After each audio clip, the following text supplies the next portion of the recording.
Would you like to go moon gazing? You can sit in my rocking chair and admire the view.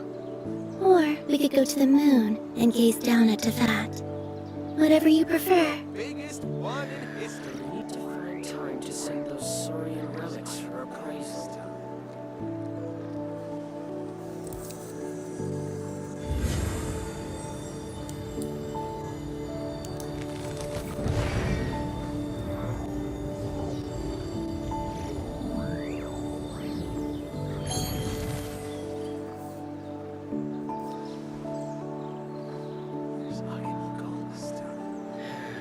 The biggest one in history. Saurian relics for appraisal.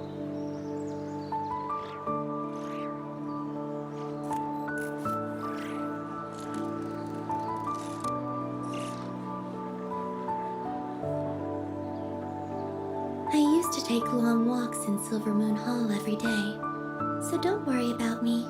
I can keep up.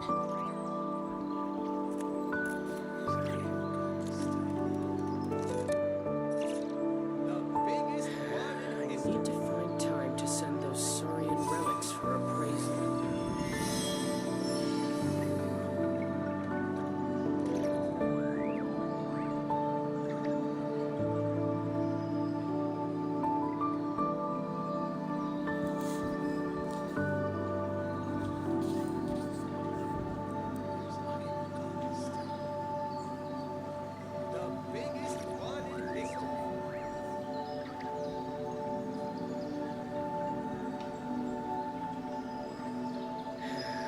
need to find time to send those Saurian relics for appraisal.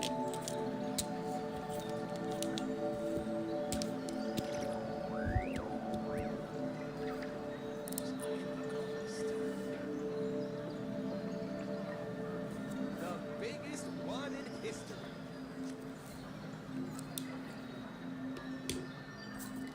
I need to find time to send those Saurian relics for appraisal. The biggest one in history. I need to find time to send those Saurian relics for appraisal.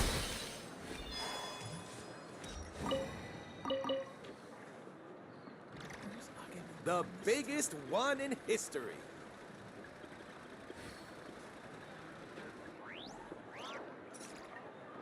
Error. Is the ability to not get lost some sort of talent? You might want to get a guide if you're not familiar with the area.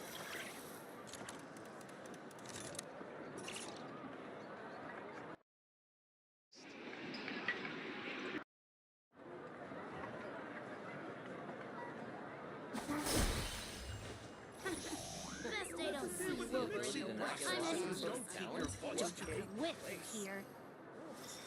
Full of surprises. You might want to get a guide if you're not familiar with the area.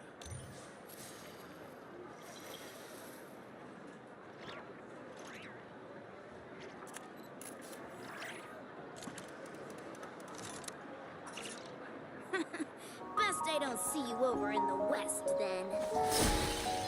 I'm heading Don't quit here.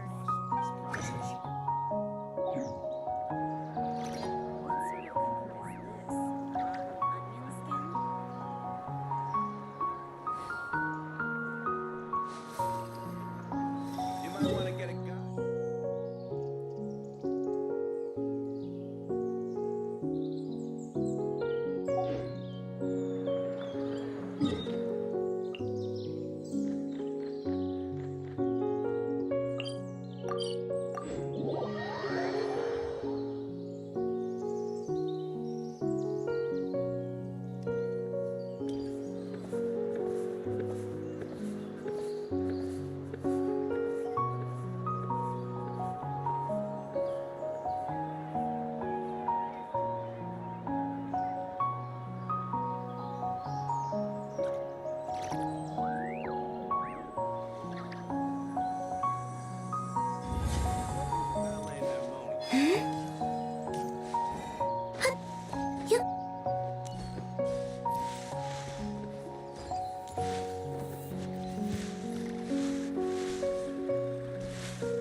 Oh, hello there. New customers? Looking to buy, or do you need something made? Or perhaps you're just looking for a chat with me. Oh no, we're just here to deliver some materials. Here they are. They're for making... what were they called again? Ah, these must be for magic pockets. No need. But they Wow. So... I can't... Hey! Why use your... But where does a big... well, but basically... Huh? Well, I'm not when a trial isn't... So that's what... Paimon still doesn't get it. How could something unreliable like people's beliefs be turned into a stable power source for these machines? Oh, yeah! So that means the Hydro Archon relies on the machine to take the energy created by belief and turn it into power for all of Fontaine, right? Even though I've never heard anyone really put it that way before, it sounds like it makes sense. Besides indemnitium, we have another type of energy called pneumosia. It isn't produced by the... I thought I'd find you hard at work, but here you are chatting the day away. Since you're already talking, I'm sure you wouldn't mind a few words with me. You again? Didn't I already promise you that I'd have the more I owe to Confrérie of Cabriere by next month? Yeah, but how do we know that you won't go running off by the end of this month? I want 50% today. Wait, no, 70%. Huh? Seems business isn't so great for the workshop. We've already finished our job and delivered the materials. Maybe? Hey, hold on. Before you go around trying to collect payments, why don't you settle your own debts first? If Confrérie of Cabriere wants to poach clients from Northland Bank, that's fine. But I'm afraid you still owe the bank a hefty sum of mora. So why don't we work things out between us first, before you... You're from Northland Bank. But we said we'll pay everything we owe next month. Why are you hounding me now? Traveler, Paimon! I didn't think I'd run into you here in Fontaine. What are the chances? We're surprised to see you too. What are you doing here in Fontaine? You didn't want to stay in Snezhnaya?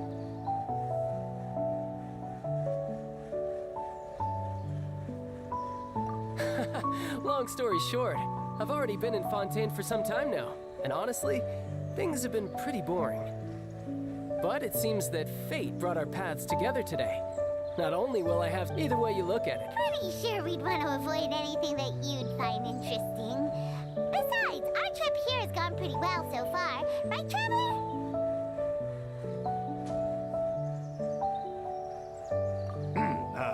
Hey. Don't interrupt. It's not often... You kidding? Listen to me. Hey, I just said not to interrupt. Oh, by the way, Traveler, the last time I took Tonya and Tusser ice fishing, Tusser said... Hey! That's way over the line! All right, boys, let's see who has to pay up now! Can you at least let me finish one sentence? Fine. Though the bank told me not to... You're the ones who started it. This is an act of self-defense. You two will have to be my witnesses, okay? I'm sure this won't...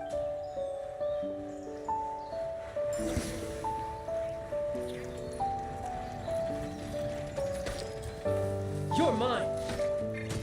Brace yourself! This is gonna hurt!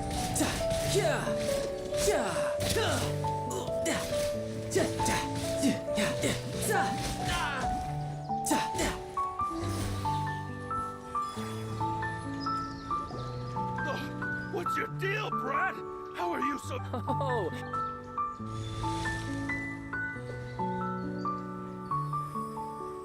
Huh? Now's my chance!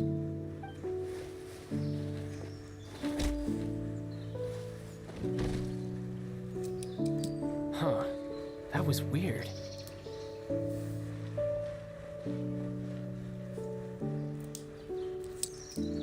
I'm not sure. It's as if I suddenly lost control of my hydro powers when I needed them.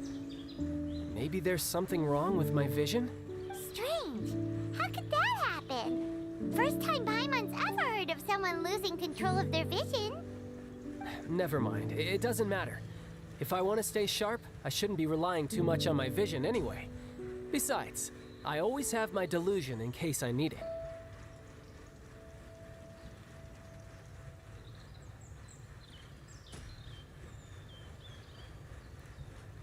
So what are you doing in Fontaine, child?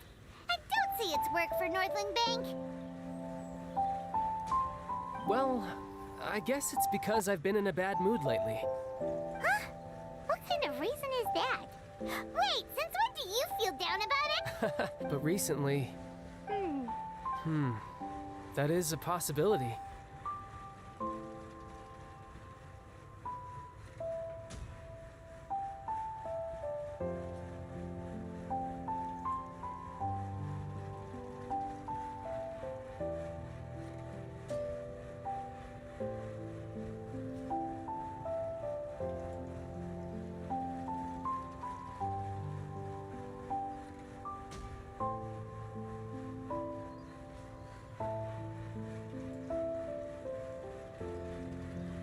I can't remember if it was during that time I learned she was always one time because I had a... But what is it? She never explained in my dream. A whale? Oh, that sounds... It takes that So you used the whale as inspiration for one of your moves? Huh. Seems a little twisted to Paimon. So why don't you just go ask your master? Maybe she knows the answer. You make it sound so easy. Ever since the incident I experienced there, I've never stopped searching for Master Skirk and that unknown abyss. But it's been years now, and I've still found nothing. There isn't even a trace of the place where I remember falling into the abyss. Oh. Yeah, I'm out of leads at this point, but there's nothing more I can do. Oh, What? More work for the North... no. It's more of a personal appointment. Lately, I've been sparring with some of Fontaine's official champion duelists whenever I'm feeling bored. Official champion duelists? You mean it's their job to... Yep. In Fontaine, before a criminal goes to court, the champion duelists are so engaging, and the worst case, though it's rumored that Fontaine has a death penalty. So really, So... apparently besides, apparently the one I'm meeting today, Clorend, is the strongest of the champion duelists. I had been asking her for some time before... Well, that's child for ya. Paimon feels like we heard that name somewhere before. Oh, before I forget. Huh? Your vision? You're seriously just giving it away? I'm just worried that it could become uncontrollable again. I'd be pretty upset if it got in the way of my duel. So, I think I'll be better off without it for now. Besides, I just need you to hold on to it for a short while. I'll come retrieve it when I have some time later. Paimon knows what you're up to. You just want an excuse to come talk to us again, don't you? Whatever gave you that idea? I'll be in touch later. That sneaky guy. He said he's been feeling down lately, but he seemed the same as ever to Paimon. Well...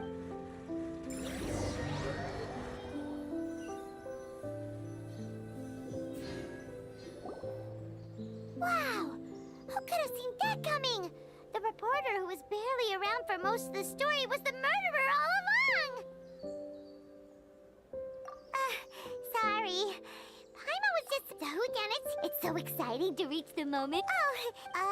Lenny said that the Opera House is on Aranias, so let's go ride the Aquabus!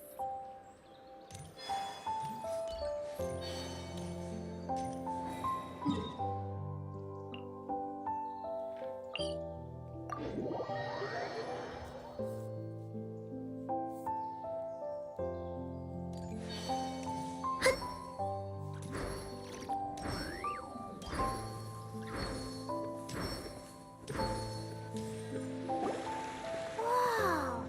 Now this is fair, huh? Looks like there's a lot of people. Oh, Archon. I don't know why you... I guess if there are Maybe this is one of the Vache. What's wrong? Vache. Vache. No, Paimon didn't say anything. Are you hearing things? Welcome to the Fountain of Lucine. All the water flowing through Fontaine converges here. It's customary for newlyweds to come here and wish for children. Lynette! You scared Paimon! When did you get here? Lenny asked me to wait here for you, remember? Right.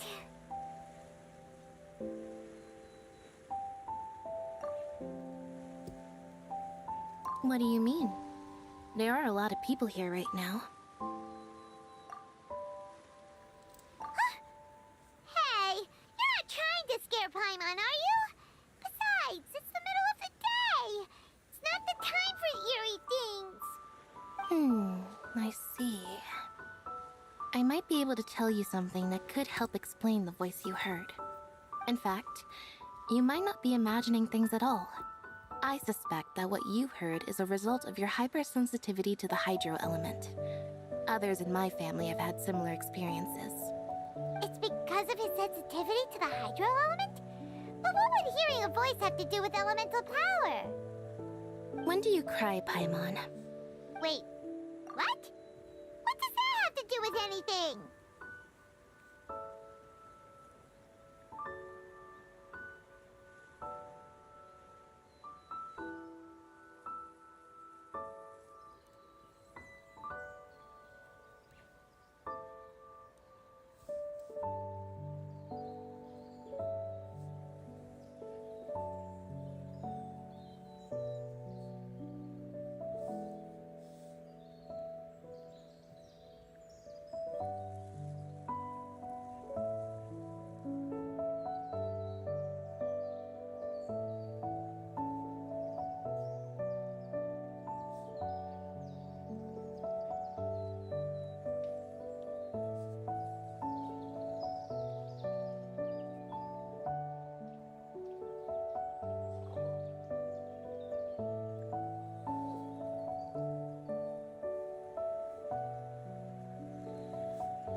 Just answer me. When do you cry?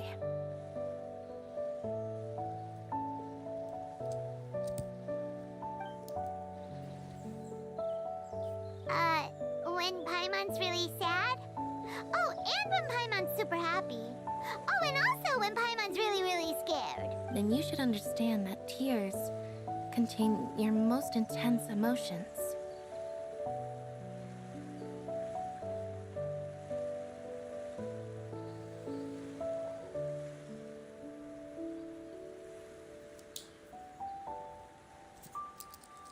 Like I just mentioned, the Fountain of Lucine is where all the flowing water in Fontaine converges. Even the tears that fall to the ground will eventually gather here. So maybe what you heard was the intense emotion coming from someone's tears.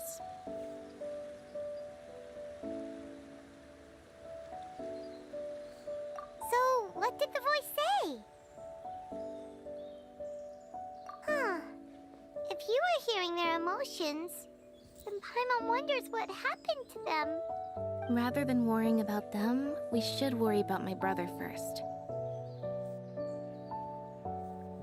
Don't let that calm look of his fool you. He tends to get pretty nervous just before a performance. So chatting with Lenny might help him relax a little before he goes on stage. Oh, right. That makes sense. Let's go in and see Lenny.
Instead of confining themselves to the heavens, God should broaden their horizons in the world below.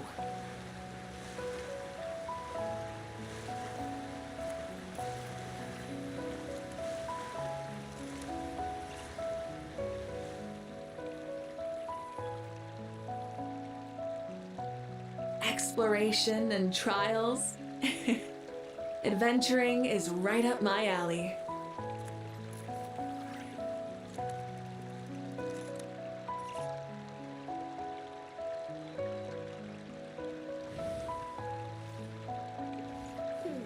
I prefer magic, personally.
I prefer magic, personally.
I prefer magic, personally.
Instead of confining themselves to the heavens, God should broaden their horizons in the world below.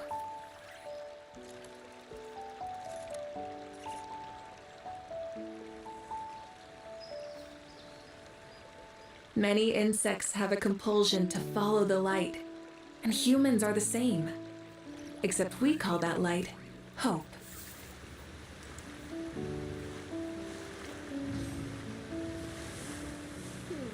I prefer magic, personally.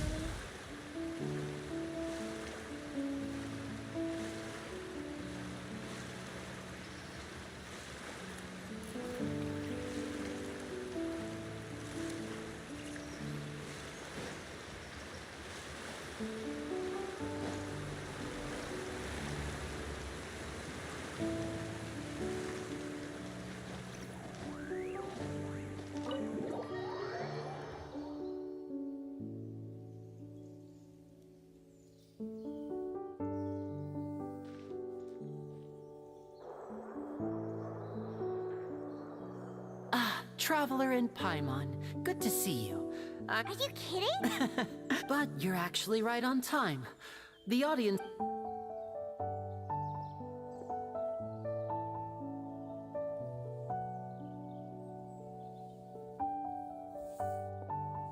The Opera House has assigned seating, so you always have to make reservations. Ooh, front row seat? Don't mention it. There's no need to keep thanking me. Hey, Lenny! Could you come over here and take a look at this? Oh, I'll be right there. Seems there's an issue with the stage props over there. That's Cal, my assistant, calling me. I'll go lend him a hand. Yeah, we'll just go to our seats. You go ahead, Lenny.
Oh, these should be our seats. Come on, let's sit down.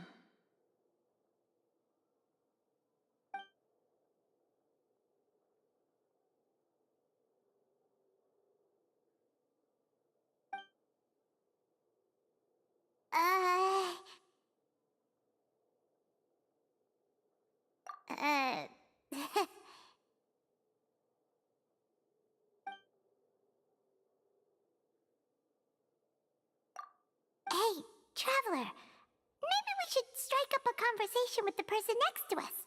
Since we're sitting together and the rest of the place is practically empty still. It's kinda awkward if we don't say anything. Oh, you little... Of course you put this on Paimon. Excuse me, I did not realize you felt awkward. I am terribly sorry. I would be perfectly happy to chat with you if that is what you would like. Oh, so you heard all of that, did ya? Boy, you sure have good ears. Paimon thought she was keeping her voice down. Wait, that's not it, Paimon's. Sorry. Paimon's the one who was being rude, talking under her breath like that. Let's talk, but, what should we talk about? Oh, Paimon's got it. You're also here early and sitting in the front. Are you a friend of Linny's too? A friend, you say? Well, if Mr. Linney would like to be my friend, I would be more than happy to reciprocate. Oh, so you're not friends with Linny then? Oh, this is getting more awkward by the second. Paimon nearly forgot to make her introduction. Nice to meet you. Paimon is Paimon, and this is the Traveler. We just arrived in Fontaine. It is an honor to meet you two. I have heard of your deeds across Tevat.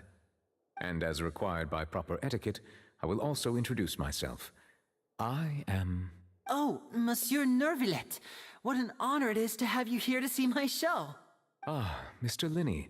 I should say it is in fact an honor for me to see your performance in person. Wait, Nervillet? Could he be...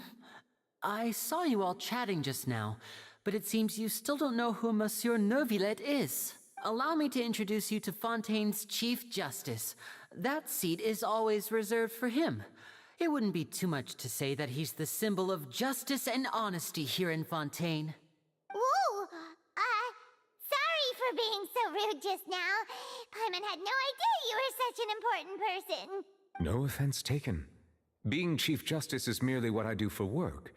Nearly every person has their usual reserved seat, so I'm not so special, really. And by the way, I should probably let you know, even though I would prefer not to, there's someone sitting up there in the VIP seats that has been striking a pose for quite a while now.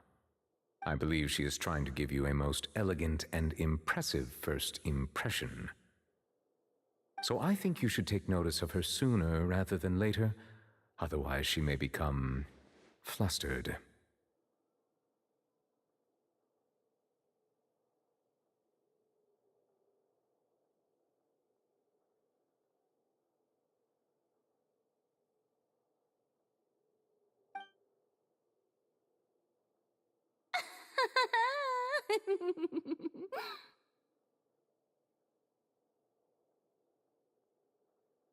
Huh? Oh, it's Farina, the Hydro Archon. Huh. She sure has a smug and satisfied look on her face. Guess she has no idea that you saw right through her act. Very good. That is for the best. No need to pay her any more attention. We may now enjoy the show. Huh? So is this what things are like between the Chief Justice and the Hydro Archon? All right, please wait just a moment longer. I've pretty much finished my preparations, and the performance will start as soon as the audience has made their way to their seats. Yay! The show's finally about to start! Paimon can hardly wait! Paimon's never seen a real live magic show before!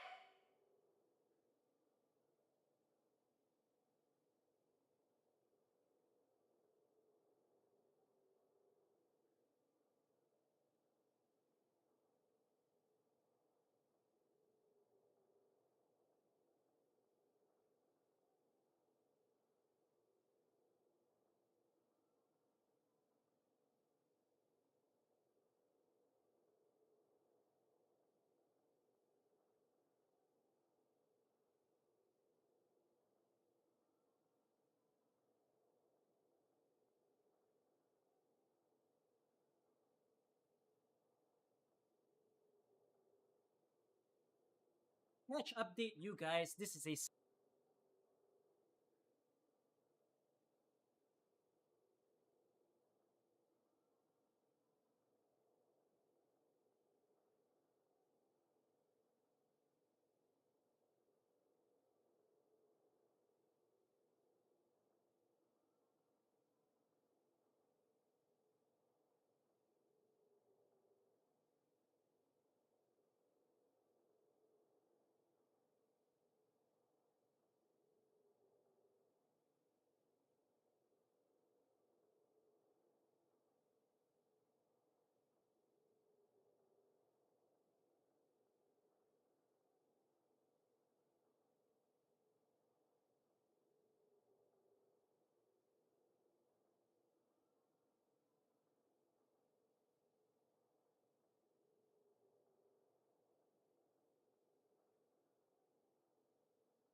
They're dimming the lights! The show must be starting!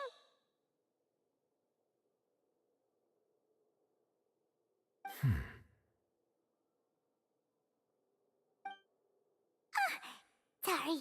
Paimon will try to stay quiet. Welcome, one and all, to the Opera Epiclese. I am the star of today's show, Linny. And over here is my sister, Lynette, who will be working as my wonderful assistant. Please, let's give her a warm welcome.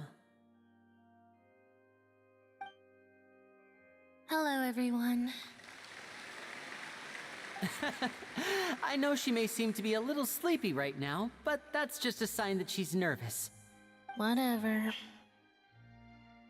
Now, some of you may be thinking, two vision holders who can freely manipulate elemental powers performing magic is not true magic at all. So, I would like to take a moment to assure you that elemental powers will have nothing to do with what you will witness on the stage today.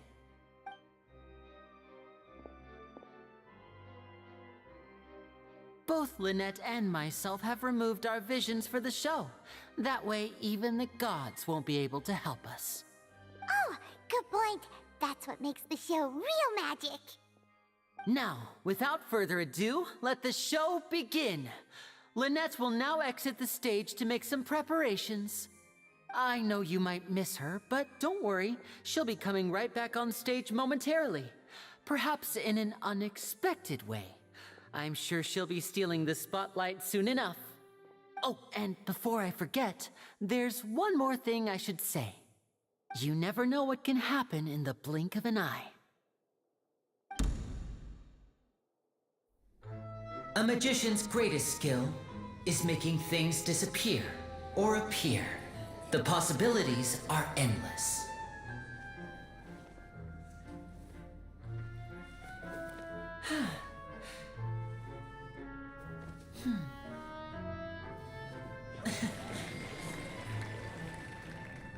Huh?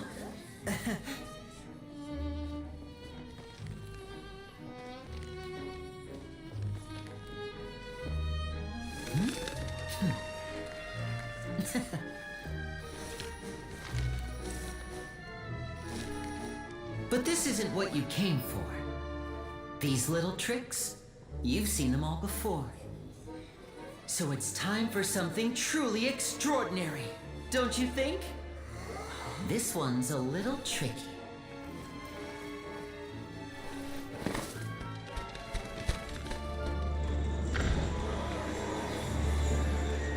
Using this water tank, I shall make my sister vanish completely, right before your very eyes.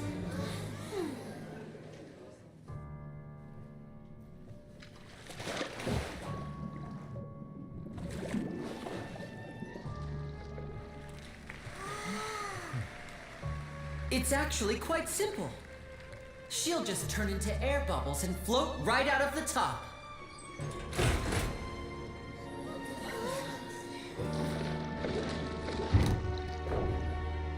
Oh no! I told them to check all the props carefully.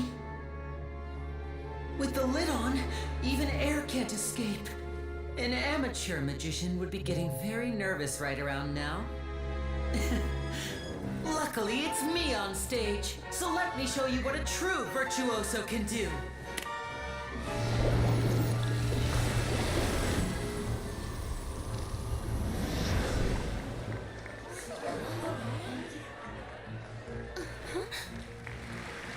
Lynette, are you still there? Don't go too far. We don't want to use up all our magic. Hi, I'm back. Uh-huh.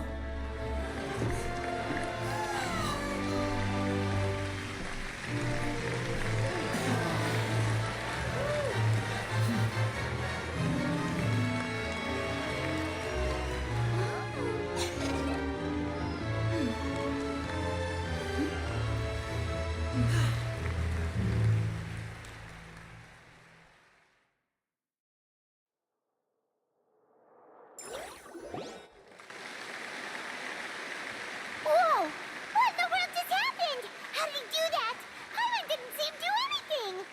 Wasn't Lynette inside the water tank? How did she'd disappear and then reappear out of nowhere. If we could see easily through his tricks, then that would mean that his skills are still lacking. To appreciate magic, you should focus on the show happening on stage, rather than getting caught up in trying to see that which has been intentionally hidden. Guess you're right. Paimon couldn't believe her eyes when Lynette reappeared. Amazing! Thank you everyone. I'm glad you enjoyed that performance. But our magical journey has only just begun. I've prepared even more astonishing surprises for everyone here. The magic of transformation and disappearance can go far beyond what you've just seen. I'm sure many of you are thinking that escaping the water tank was impressive enough, but Lynette is still my assistant after all. In which case, I have ample time to make all necessary preparations.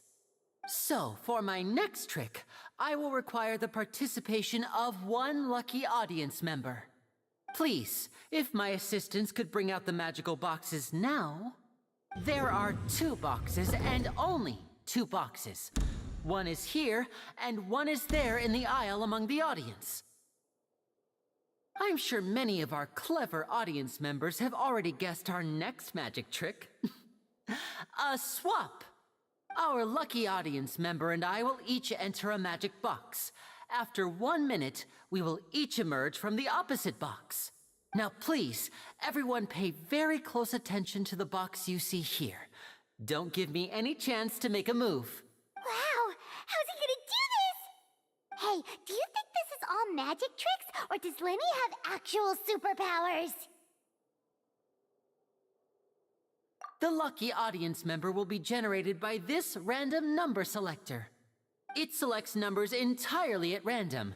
Even I don't know who will be chosen to participate. Now then, let's begin. Let me see. Oh, row 7, seat 3. Congratulations! You now have the chance to experience magic firsthand for an entire minute. Please, come forward. My assistant will take you beside the magic box. I'm sorry, it might be a little cramped inside, but no need to feel nervous. We've carefully arranged everything for you to be as comfortable as possible. You don't need to do anything, but no matter what strange things may happen, don't come out of the box.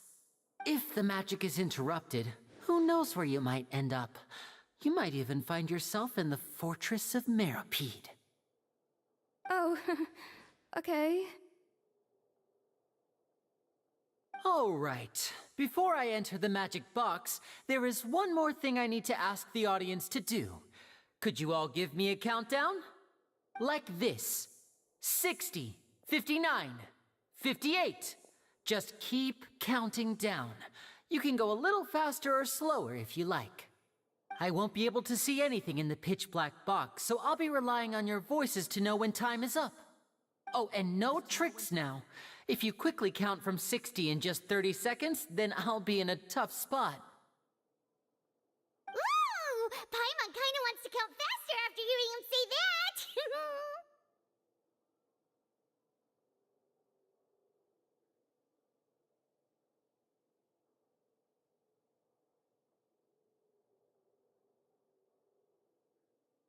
No, that won't do.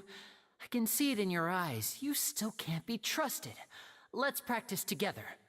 Come on, repeat after me. 60, 59, 58. 60, 59, 58! That's right, perfect. Keep it going. All right, I'll see you all on the other side once you've finished counting.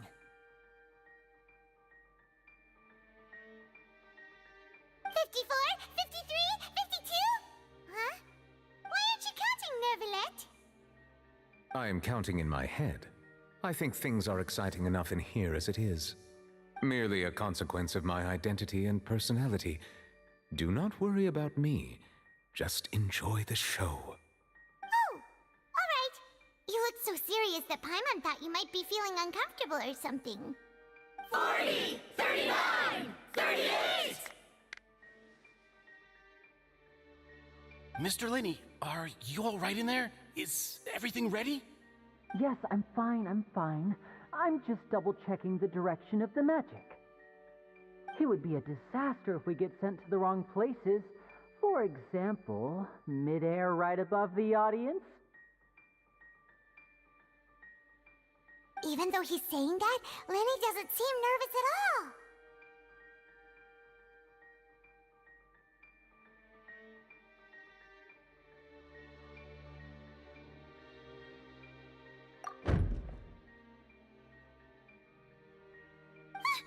What was that noise? Did you hear it too? Not sure. Anyway, it doesn't seem like anyone's worried about it. 25! 24!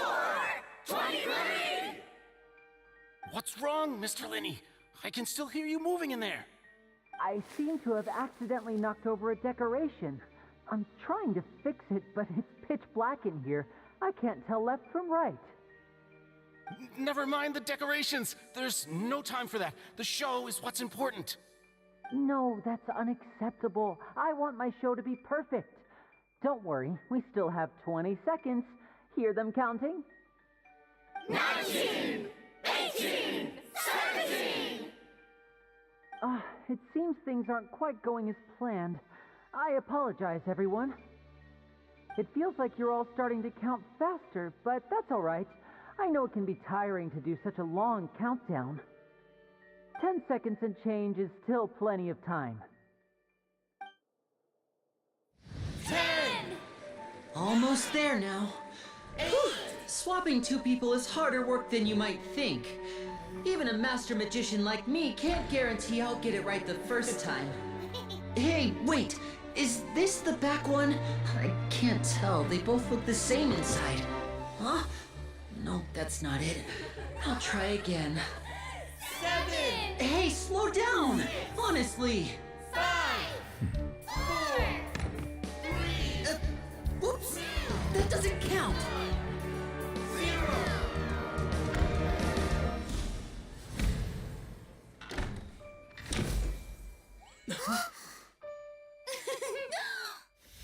Ta-da!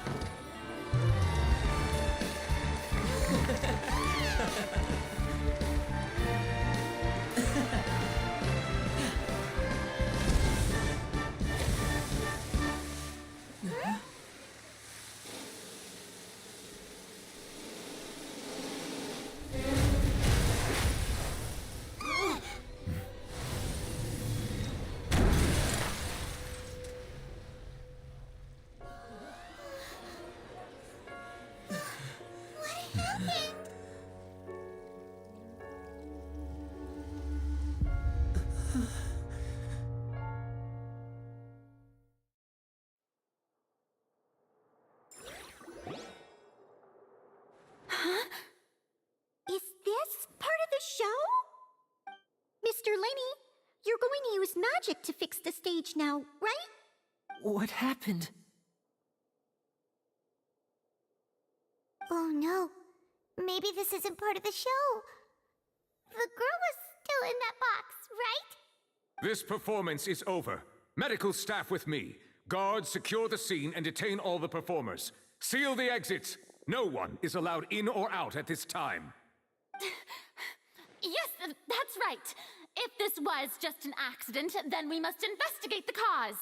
But if this was all part of some scheme, then those accountable will not escape the judgment of the God of Justice. No need to be alarmed, you two. We'll get to the bottom of this soon enough.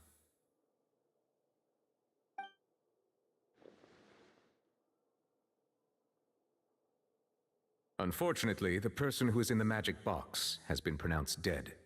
His name was Cowell, one of the assistants in Linny's magic troupe. Apparently, the fireworks on stage ignited the ropes that were suspending the water tank, which then caused the tank to fall onto the stage. As of now, we are still not sure why we found Cowell in the box, rather than the guest from the audience. And after an initial search of the area, the guards have confirmed that the girl is nowhere to be found. It appears that this incident was not merely some mishap with the performance. and there are many indications that it is connected with the case of the serial disappearances of young women. The serial disappearances case? That's the case that Charlotte mentioned before!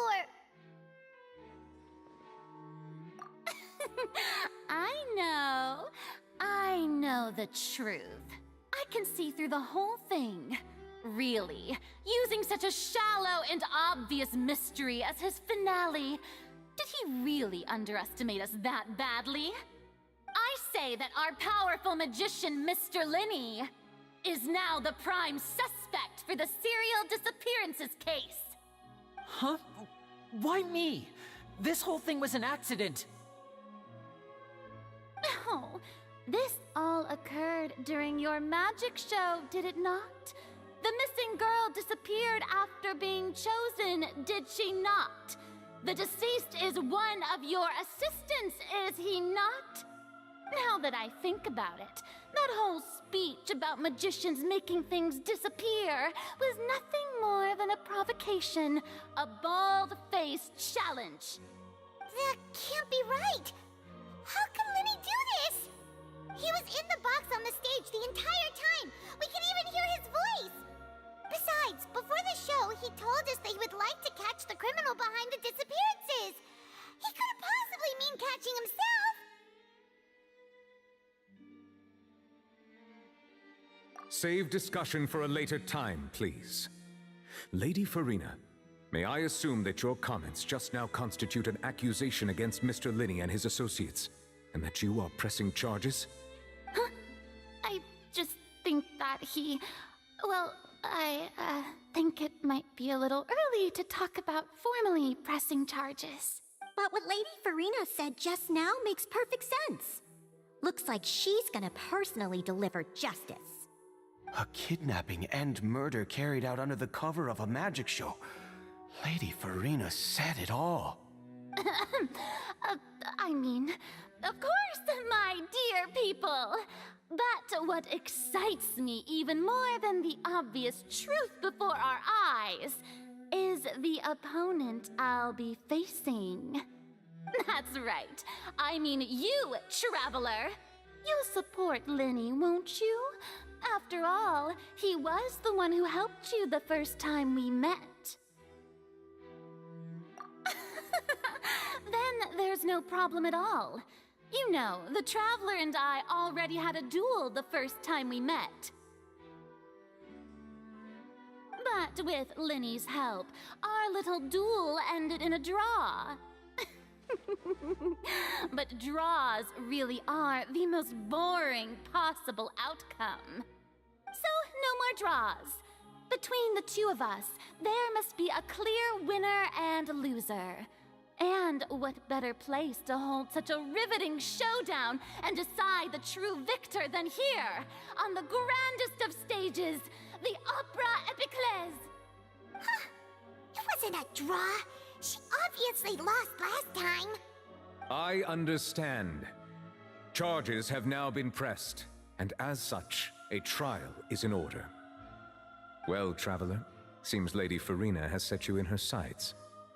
But putting her dramatic rhetoric aside for a moment, I would like to ask you, are you willing to act as Mr. Linney's attorney and defend him in this case? Very well. The trial will be held a day from now in the Opera House.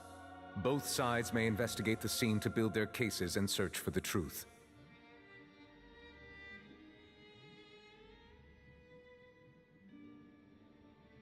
Linney and his troupe are all potential suspects and shall remain within the Opera House. The audience may begin to leave in an orderly fashion once they have been cleared by the guards. A day isn't that long. Let's see what kind of case this big-shot Outlander can build in such a short amount of time. I'm really quite looking forward to hearing it.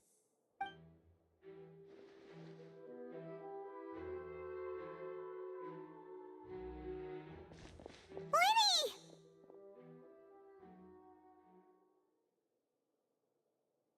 Sorry about everything that happened just now. Were you frightened? Of course! Who wouldn't be scared after witnessing an accident like that? Yeah, I'm a little shaken up myself. How could this happen? And poor Cal. I know you already claimed that you would defend me, but now it's just us talking. Tell me, do you think I could possibly be the murderer? Good to hear. Thank you so much for trusting me. I'm sure everyone sees me as the biggest suspect at this point. But if you ask me, the whole thing is mysteries layered upon mysteries, such that all that's left is confusion. I don't know whether what happened there on the stage was purely an accident or not, and I don't know why poor Cal was in the box. As for how that girl chosen from the audience could suddenly disappear, I'm afraid I don't have any answers either. If someone tampered with my performance, then we need to figure out what they did. Even a skilled and knowledgeable magician like myself couldn't pull all that off in just 1 minute.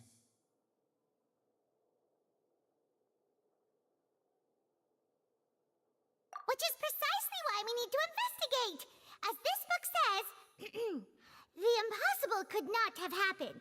Whatever happened must have been that which is possible.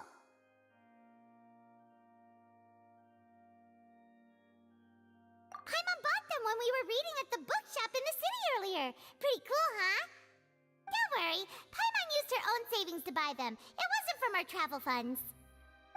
I think they look cute on you, Paimon. You have good taste, Lynette! That's the right attitude.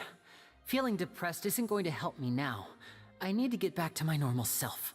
But with the guards watching our every move, it's going to be especially difficult for Lynette and I to prove our own innocence. Good thing you agreed to be our attorneys. Thanks for that. We'll be counting on you. Yes, thank you so much. Yeah, just leave it to us. Oh, since we're going to start investigating, Paimon has a question first. Where did Lynette go during the performance? Ah, well, I'm afraid that would involve some of our essential trade secrets as magicians. The secrets behind our magic are past saving, Linny. I suppose you're right. The truth behind our tricks is going to be important evidence that will be weighted during the trial. 'Tis truly a pity. As a magician, our magic show is a work of art. We've poured countless hours and spared no effort in perfecting it. But if revealing our secrets will help you uncover the truth behind what happened, then it will be well worth it. We should go somewhere else if we're going to discuss our magic tricks. We'll go speak with the guards, and in the meantime, you can go investigate the stage and the seating areas. Alright, let's go have a look while the investigation teams are still here. Detective Paimon is on the case!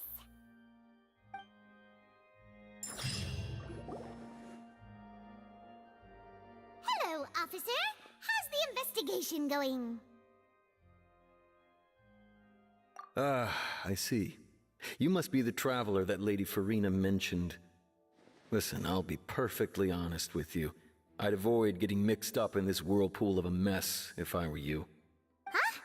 What do you mean? Come with me and you'll see. The deceased is one of Linny's assistants named Cal. Even though he hadn't joined the troupe long, he was hardworking and everyone generally liked him. The assistants are usually in charge of setting up and inspecting the props, as well as assisting with the show and keeping the crowd engaged. As you probably saw when you were in the audience, the water tank suddenly fell and smashed the box with Cowl inside it.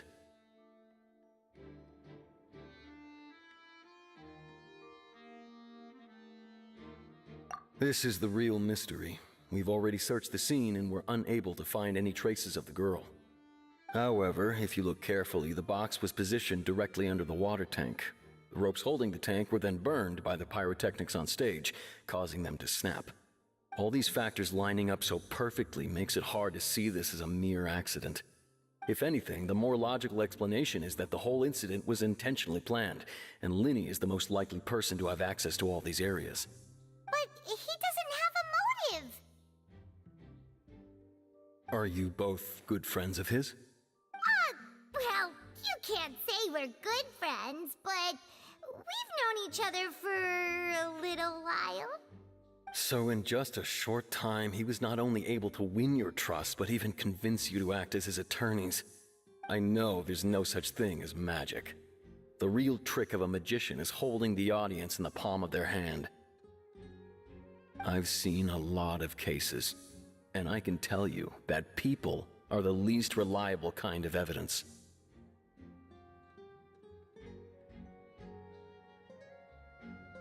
Sorry, I tend to be pretty straightforward. Just know that I'm warning you for your own good. Anyway, you may investigate the scene of the crime yourselves if you're curious. Who knows, maybe you'll be able to come up with some new evidence.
Lenny's still talking to the guards.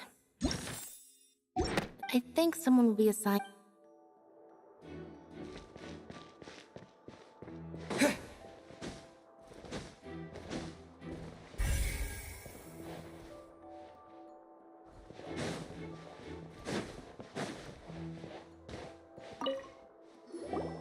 I see that you're in. If you find any. We don't have to. The FUD? Yes, exactly. It's just that everyone was awaiting the results of Lenny's trick with beta. I'm of the opinion when the pirates. Wait. Perhaps the balance wasn't right. Oh, that's true. That does.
The investigation. See? Sorry to interrupt, but we're helping Lenny and Lynette with their side of the investigation. You're trying to help them? Lenny used the machine. Well, It turns out, I'm sure you are. In other words, That much check. that you see why I was saying it'd be tough to make a case for Lenny.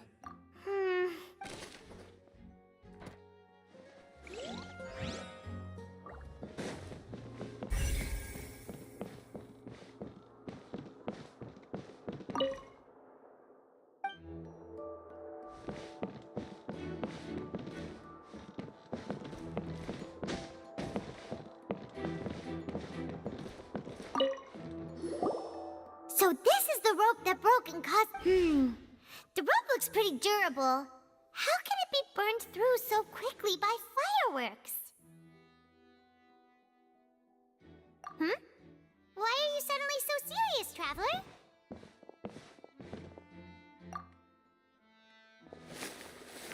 Whoa! Look! This bit is made from different material! Most of it was burned away, but there's still a little bit of it left.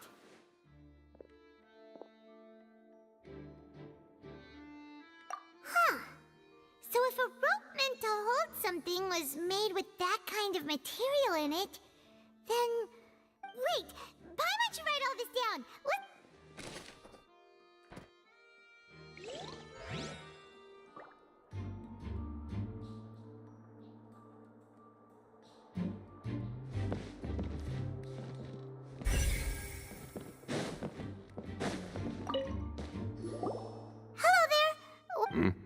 The seats were all booked in advance, so we were able to deduce the missing woman's identity by... Sure, her name is Halsey. Apparently, the magic troupe... Simply put, she wasn't related to the magic troupe at all. Were the That's how it seems to us. Okay then. No need to be so It is of utmost importance that we...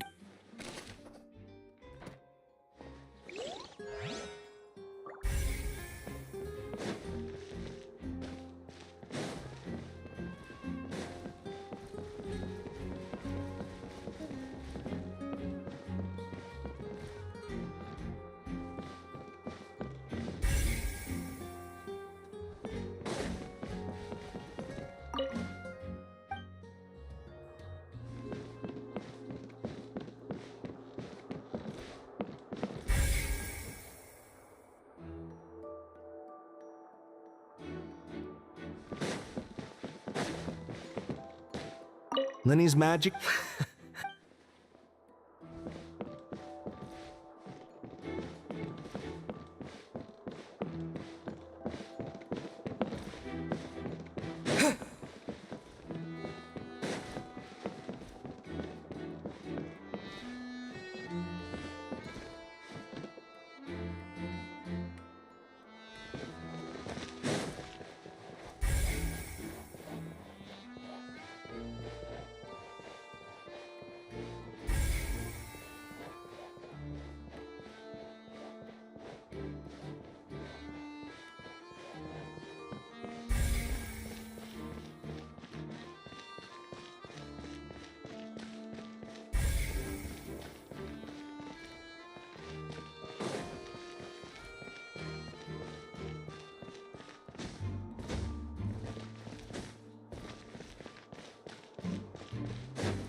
Hey, you! Yes, both of you! Over here! I've been keeping an eye on you for a while now. Huh? You mean us? That's right. If I'm not mistaken, you're also among those who wish to cut down the thorns and pursue the truth. No? And by the looks of it, you're not from Fontaine. Well, you're right on the more about that one, but who are you? Have you never heard of the Spina di Rosula? From mediating disputes and providing protection to solving conundrums, you name it, Spina di Rosula does it. And I, Navia, have the honor of being its renowned president. Though those who play by our rules call me boss. I'm Silver, her attendant. Pleased to meet you. And I'm Melus. Demoiselle's various daily needs and affairs are under my purview. Huh? Boss? Demoiselle? What gives with the names? Well, I am the second generation president. Malus and the others are still used to my previous title. My apologies, Demoiselle. Should you prefer, boss, I will endeavor to use that instead. No, no need. You don't have to call me boss. Just Navia is fine. Okay, if you say so. Not that we're members of Spina di Rasula anyway. All merely trifling details. Never mind. Now, back to the situation at hand. That's right. I've always kept an eye on the serial disappearance cases. My interest stems from a matter back from my father's time. Judging from the look of things, I find Linny an unlikely mastermind. Really? We think so too! That's why we're looking for clues now. But how did you come to that conclusion? Intuition, naturally. My unparalleled intuition. Farina sure was quick to point the finger at Linny without any decisive evidence whatsoever, wasn't she? But that's not uncommon for her. If you remember, the Justice had to interrupt her and ask if she was pressing charges just to keep her from getting carried away. Anyway, a trial begins the moment someone levels charges. And, of course, there was no way Farina was going to back down in that situation. Sounds more like you just don't trust the Hydro Archon. Well, what's your opinion? I must admit that she can be interesting at times, but liking her doesn't mean that I'll blindly agree with her. All right, I've answered your question. Now, it's time you answer mine. Wait a minute, did that answer count? Well, I say it does. But don't worry, you won't hear any pointless questions from me. In your opinion, do you think it's right to treat a trial like it's an opera? Well? And why would that be?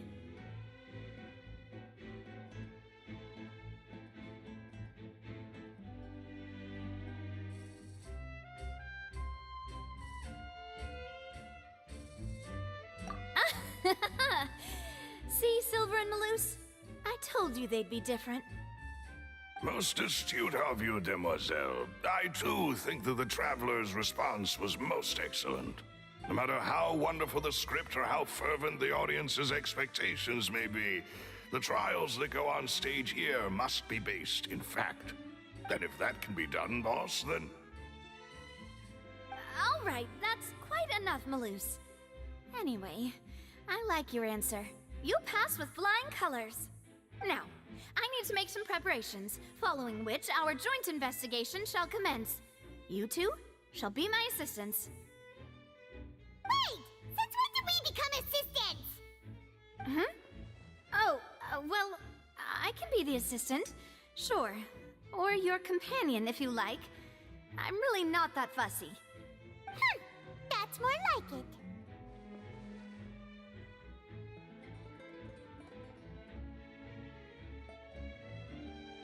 Far be it from me to brag, but I believe that Demoiselle's intuition will be instrumental in uncovering the truth.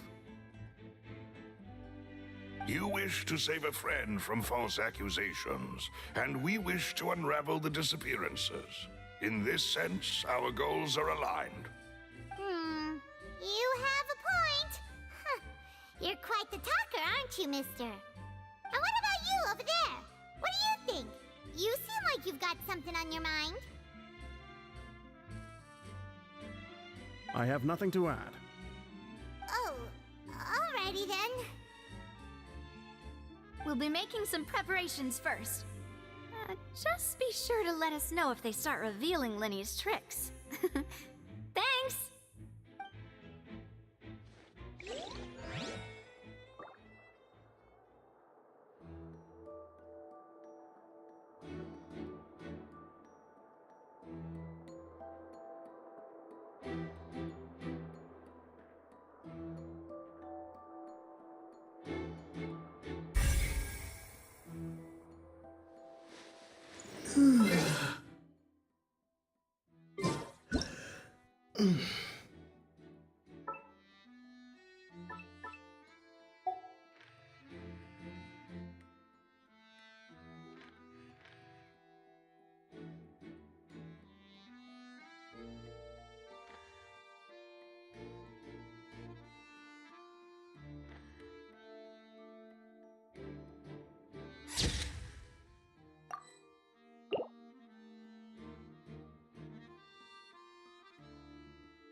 Sorry, but no one can freely enter or exit the Opera House at the moment. If you wish to leave, you must register your identity with us first.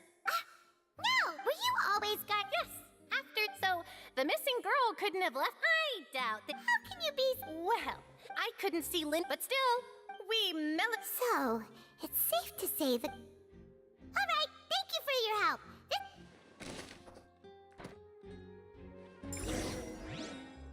We've checked everything of note here at the performance venue. Paimon wonders how Linny's discussion with the guards is going. Let's go see, shall we? Ooh, things are getting interesting, huh? We're about to see how magic is made.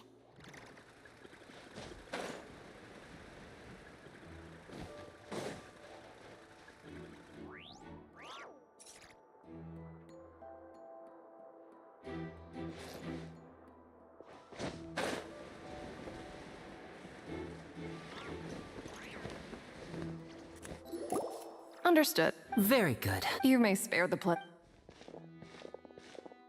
You've arrived. Who's this?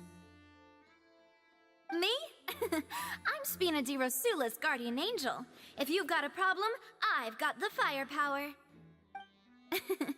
Sorry, I got a little carried away there. Call me Navia.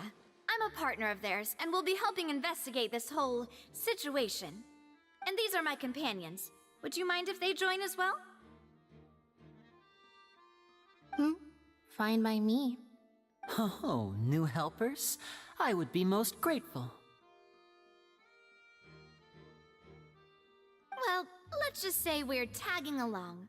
It's not every day you get to see the secrets behind magic performed on such a large scale. I appreciate your kind interest. Come with me. We'll be heading below stage.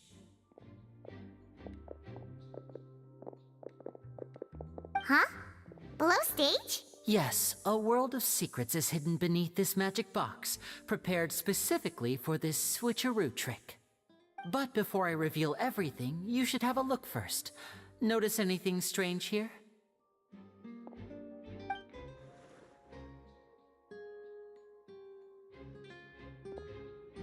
I'm not trying to be dramatic. Remembering the details of a trick will help you understand the methods used to perform it more easily. Huh.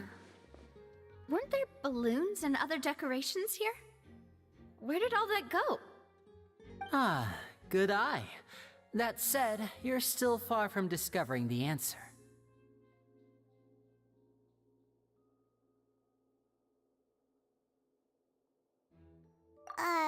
The back? You mean the inside of the door? What's different about it? Paimon didn't notice anything. Very good indeed. I thought you might not be able to catch that, given that you were sitting in the first row. The back of this door was patterned. Those patterns are now gone, replaced by a smooth wooden board. So, if you put 2 and 2 together, what do you get?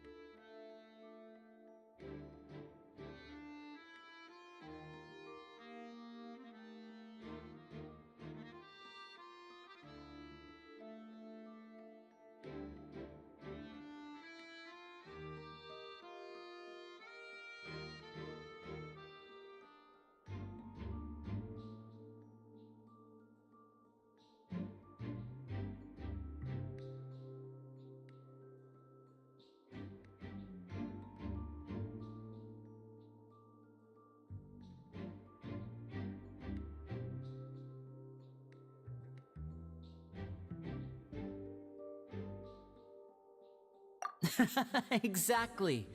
All right, let's go. I'll tell you how it works as we head down.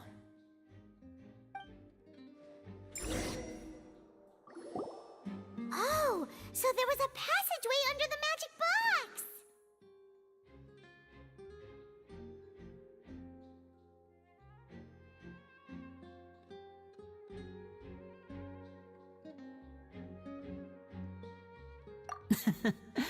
I knew you'd figure out most of it as soon as you saw this place. The 2 magic boxes are positioned right above the 2 entrances of the tunnel. See this flatbed trolley? The box with the lucky audience member in it would be shuttled over to the other side using the trolley. This trolley can raise and lower and even rotate, ensuring that the box will face in the right direction. I see. So that's the purpose of the box inside another box. Precisely. The inner box would descend after the audience member was put inside and be moved along the trolley, all while the outer box would remain on stage as if nothing had ever changed. So that's how you did it! Once the box was lowered, the trolley would store some energy through this device here, with which it would complete the rest of the steps. The audience member would only be able to feel some slight movements in the dark, and by the time she walked out, she would already be back on stage.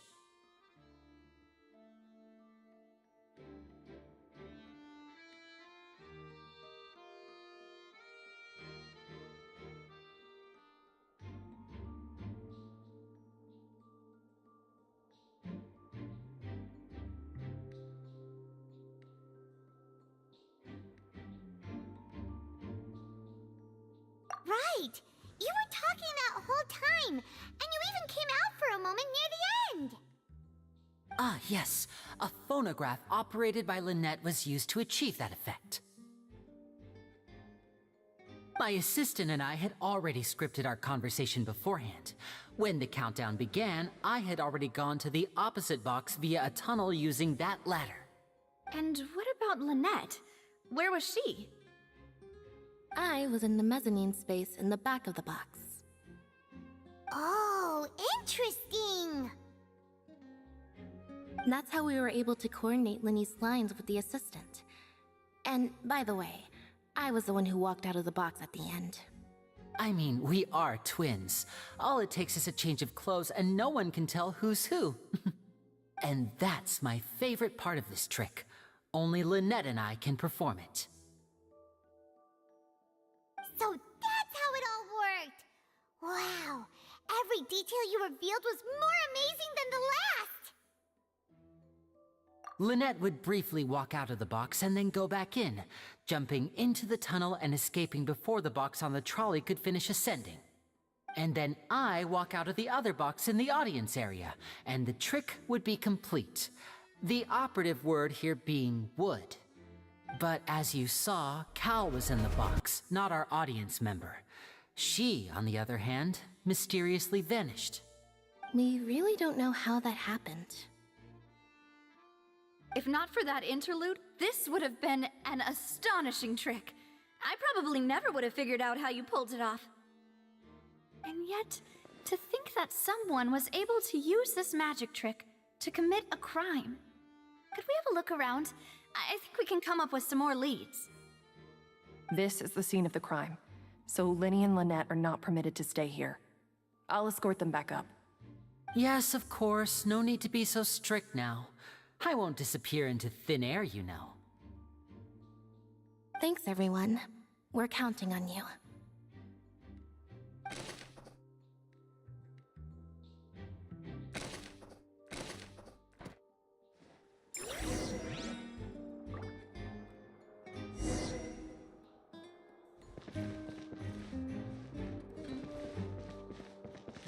Whoever the murderer was, why would it be him? How strange, gosh. No wonder the serial disappearances never got solved. We all heard that...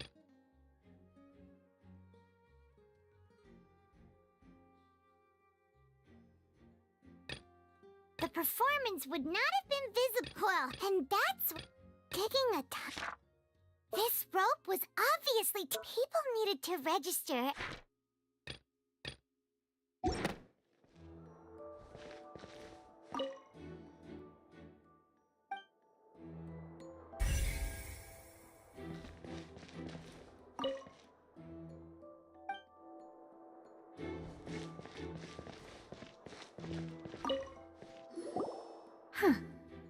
Sis, Looks like a hook tied to the end of a rope. Huh? perhaps it was a prop for a different trick. But why would it have been left here? Whatever it is, let's...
Oh, these are the her clothes are here. But right. Ugh.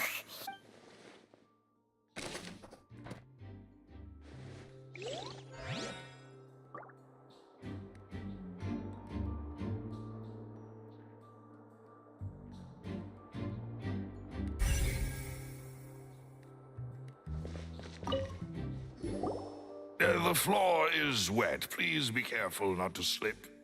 Speaking of which, what? Oh, Paimon knows. And here's a broken.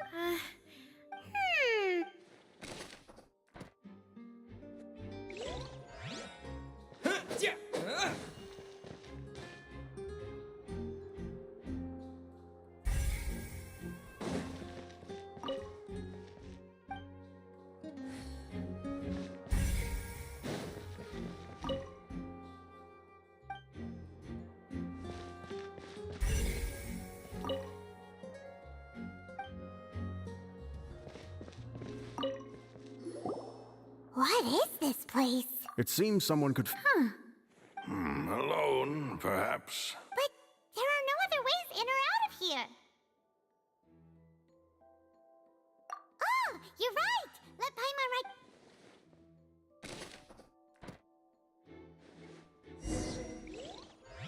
Seems we're just about done investigating down here. Yes, let's head back up.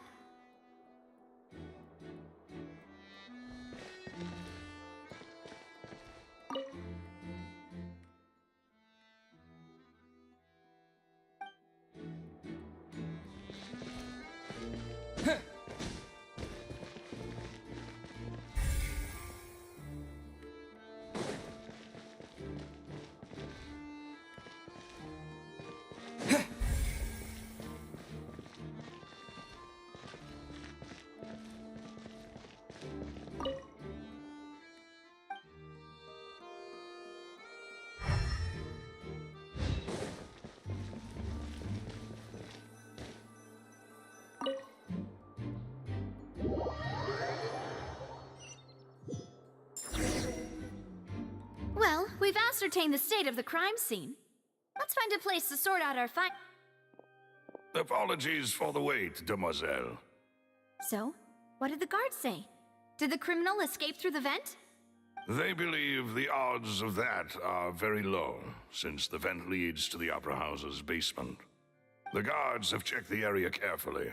No one left through the basement during the performance or after the incident, and no one was found hiding there. So the tunnels become like a secret chamber then! You know, like the kind you usually see in novels!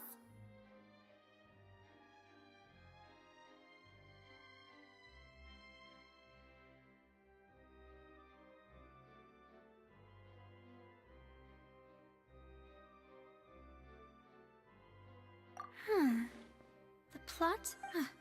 No wonder for... In other words, the charges? That's right. This is how a trial goes in the Opera House. That's right. The statements from both... To put it simply, it's as... This also precludes any kind of... Once both sides, then... Huh? In practice, yeah. Huh? Because we've... They're concerned, even if that... I'm ready to break out. Of course. I just hope... In that case, let's just sort out our findings. I mean, what better... Huh. Breaking out, so just kidding. What do you mean? Huh? Understood, demoiselle. Everyone, please come with me.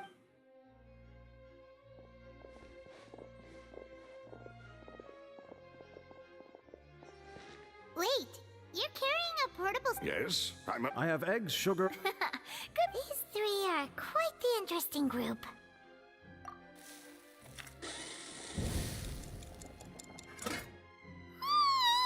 From the way you had these two guys carrying, but you ended up doing the... I was applauding. And I was giving encouraging smiles.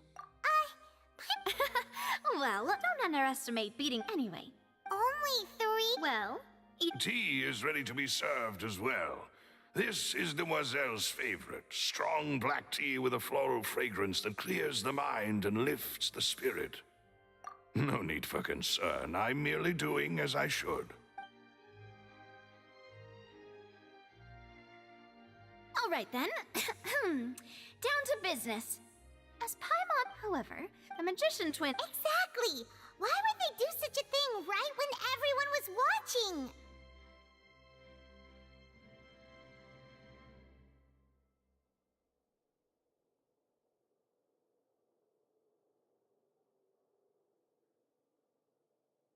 The flower vase and the thud we heard during the performance could indicate some altercation between Halsey and the criminal in the tunnel, resulting in the shattering of the vase. Perhaps the criminal thought... Paimon thinks that makes sense. True, but... Huh. Could Halsey... That's right. And even if she... Nor does she have... From the sound of it, your macarons are... What? Please don't worry about it. At my... Besides, Paimon knows that if she ate too many, then others wouldn't have enough.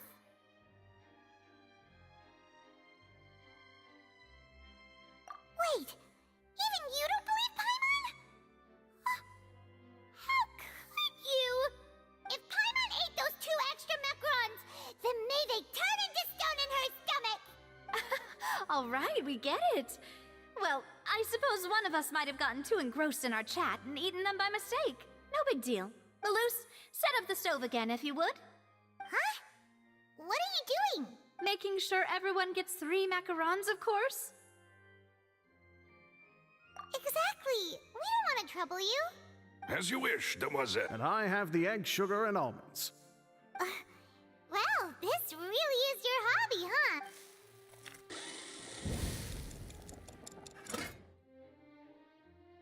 Well, that's it for snack time. I don't know what it would be. All right, thanks.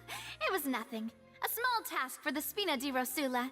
Silver, Malus, it's time to go. I'll be back if I find anything new.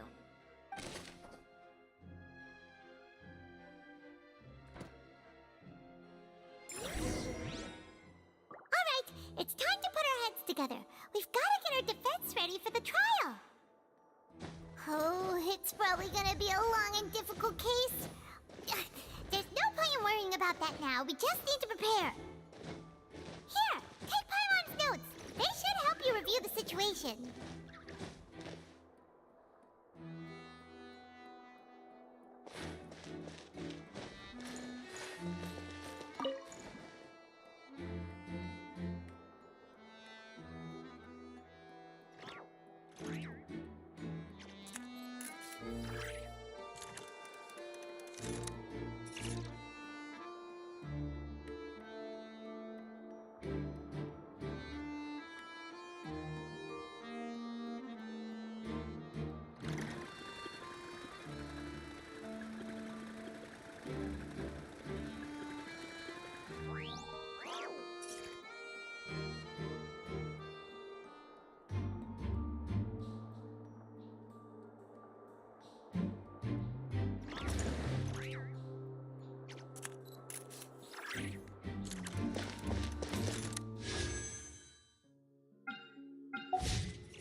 Exploration and trials? Adventuring is right up my alley.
Arknights.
Whatever comes next.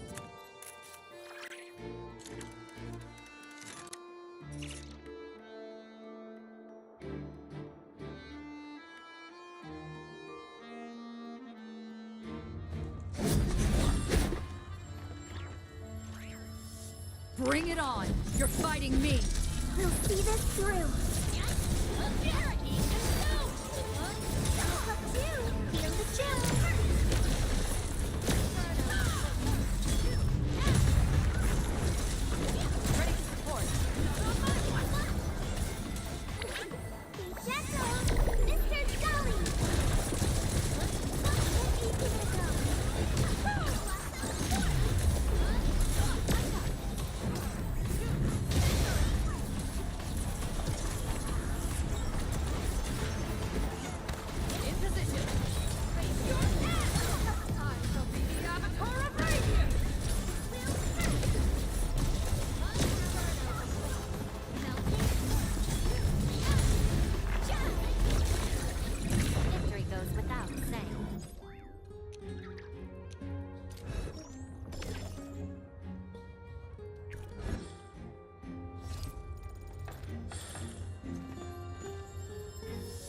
Bring it on! You're fighting me!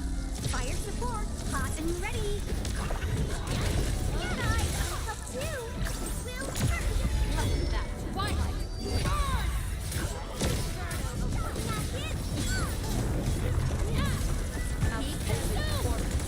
Good stuff.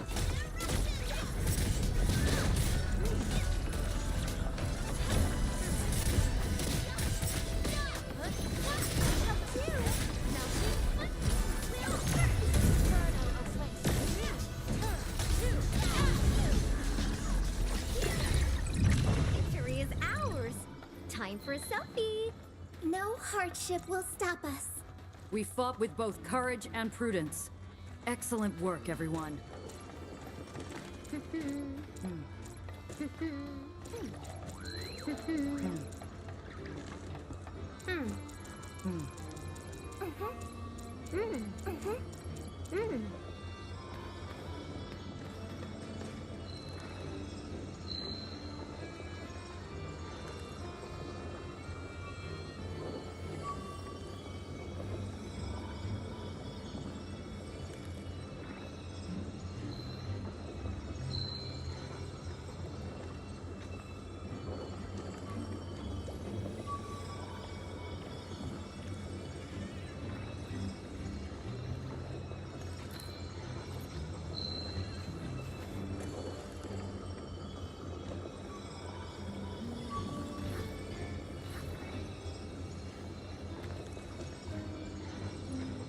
Don't worry, I'm around.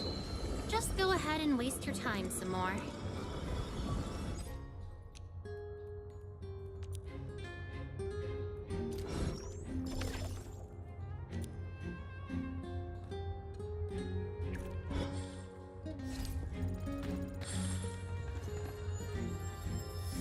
Watch your step, people. About time.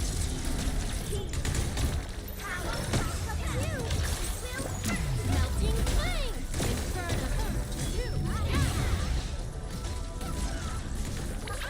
Don't go too far. Mr. Dolly. I'll help too.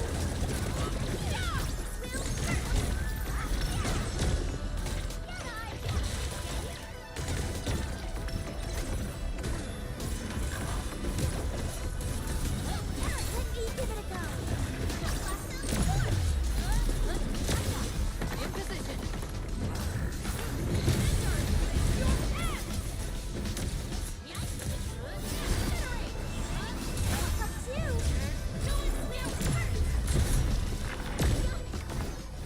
We fought with both courage and prudence.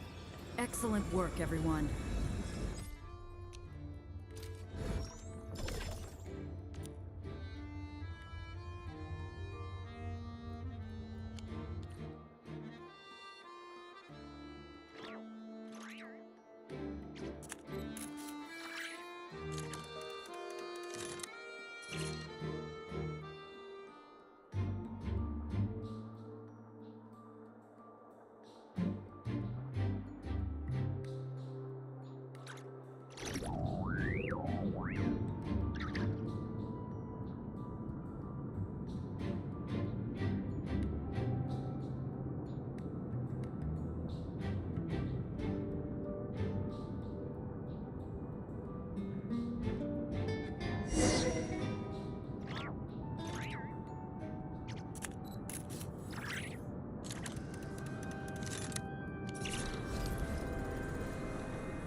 Looking for me?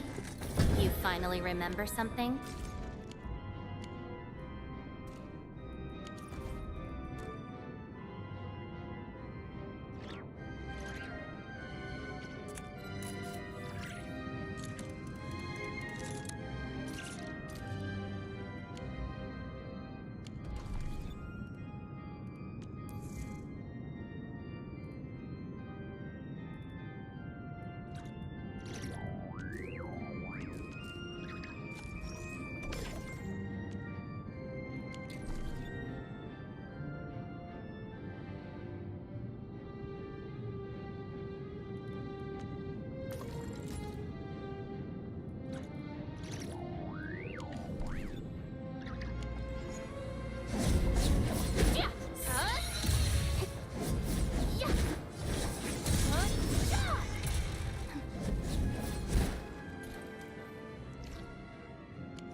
do? The whole situation is so confusing. Good plan. Impossible things don't just happen. We'll get to the truth one way or another. Just relax. Even if everyone else suspects Lenny and Lynette, at least we will be supporting them from the stands. Besides, I doubt Farina understands any more about what happened than we do. Thanks, Navia. Well, we'll be going then. Best of luck to you.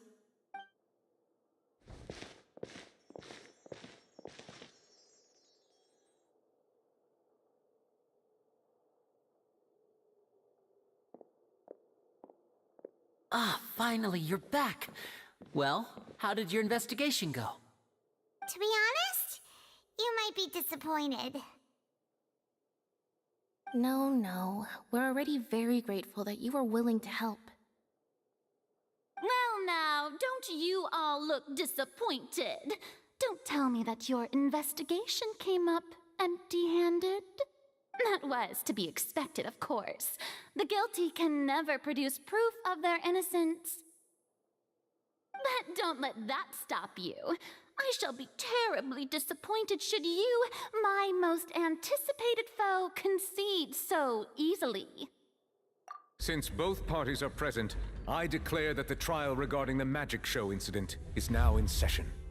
Firstly, in order for the audience to understand the causes and results of the incident, could we please have Mr. Linney explain the trick? Yes, of course. I will explain while Lynette demonstrates on stage.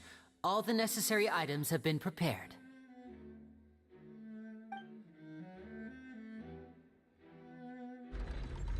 Thank you, Mr. Linney. In that case, I take your statement to be that you ran to and remained hidden within the magic box in the audience stands once the trick began, and thus could not have committed the crime. Is this correct? Yes, that's correct, Your Honor. In that case, I call upon the prosecution. Lady Farina, do you wish to refute his statement in any way? Why, of course I do. Allow me to take the first shot and break this case wide open. Mr. Linney is clearly lying. There is no way you could have been in the box the whole time if you were to abduct Halsey and murder Cowell. In fact, I'd say you were hardly in that tunnel at all. That is simply your hypothesis based on the presumption that I'm guilty. Oh, is that so? And if I may ask, what did you hear while you were inside your box? The roaring countdown of the crowd, of course. That's how I kept track of the time and built anticipation for the finale. And you didn't hear anything else at all? Nothing that might leave an impression of any kind? No, nothing. I see. But when the count reached 30 seconds or so, there was a thud. One so loud that I believe practically everyone heard it. Huh? Hey, hang on! Something's not right here. Yeah, I'm sure he could have heard a noise that loud from inside the box. I was right by the box and I definitely heard the thud. Look at those scales. Could those mean...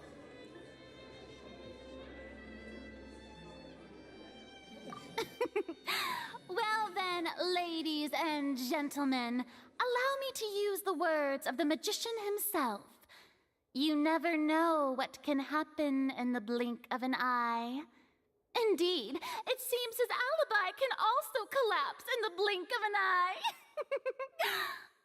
Of course, I have armed myself to do far more than smash your alibi. Confidence cannot go unfounded, and my foundations are rock solid. Tell me, aren't you and Lynette actually from the House of the Hearth? The House of the Hearth?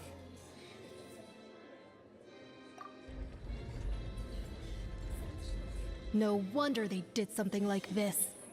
So the serial disappearances were the Fatui's doing. Now it all makes sense. I've got a feeling that what happened on stage probably wasn't just an accident.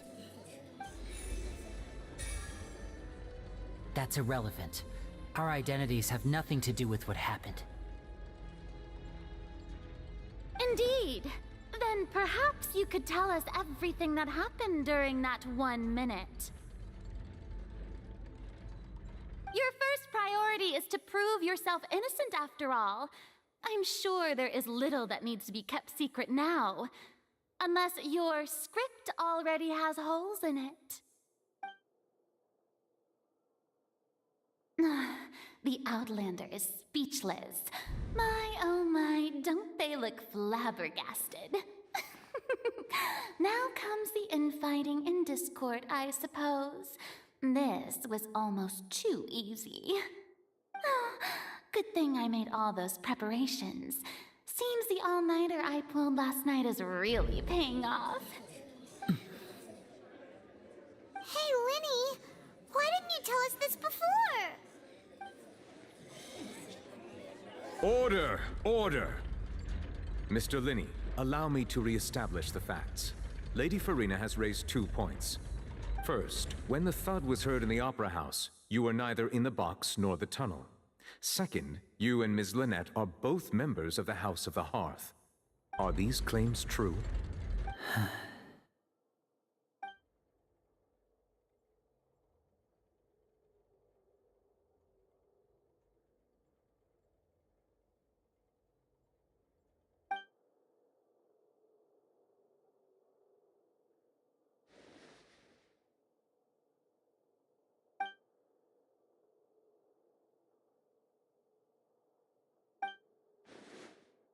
Please answer my question, Mr. Linney. I'm sorry. Yes, they're true, Your Honor.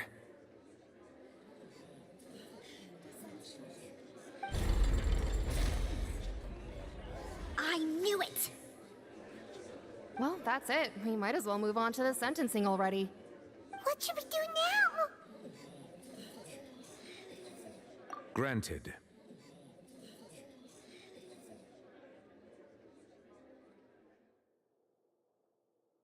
In that case, what is your request?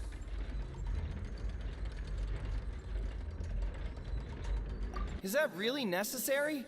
They're already as good as guilty. The defendant deceived their own attorneys. What is there left to discuss? Order! Order, I say! Your request is reasonable, and we shall adjourn. This trial will reconvene in 1 hour. So, that you would stick to Mr. Linney's defense even after knowing what you do now. You certainly have more professionalism than I thought. In that case, my dear audience, let's allow the joy of victory to steep for a little while longer.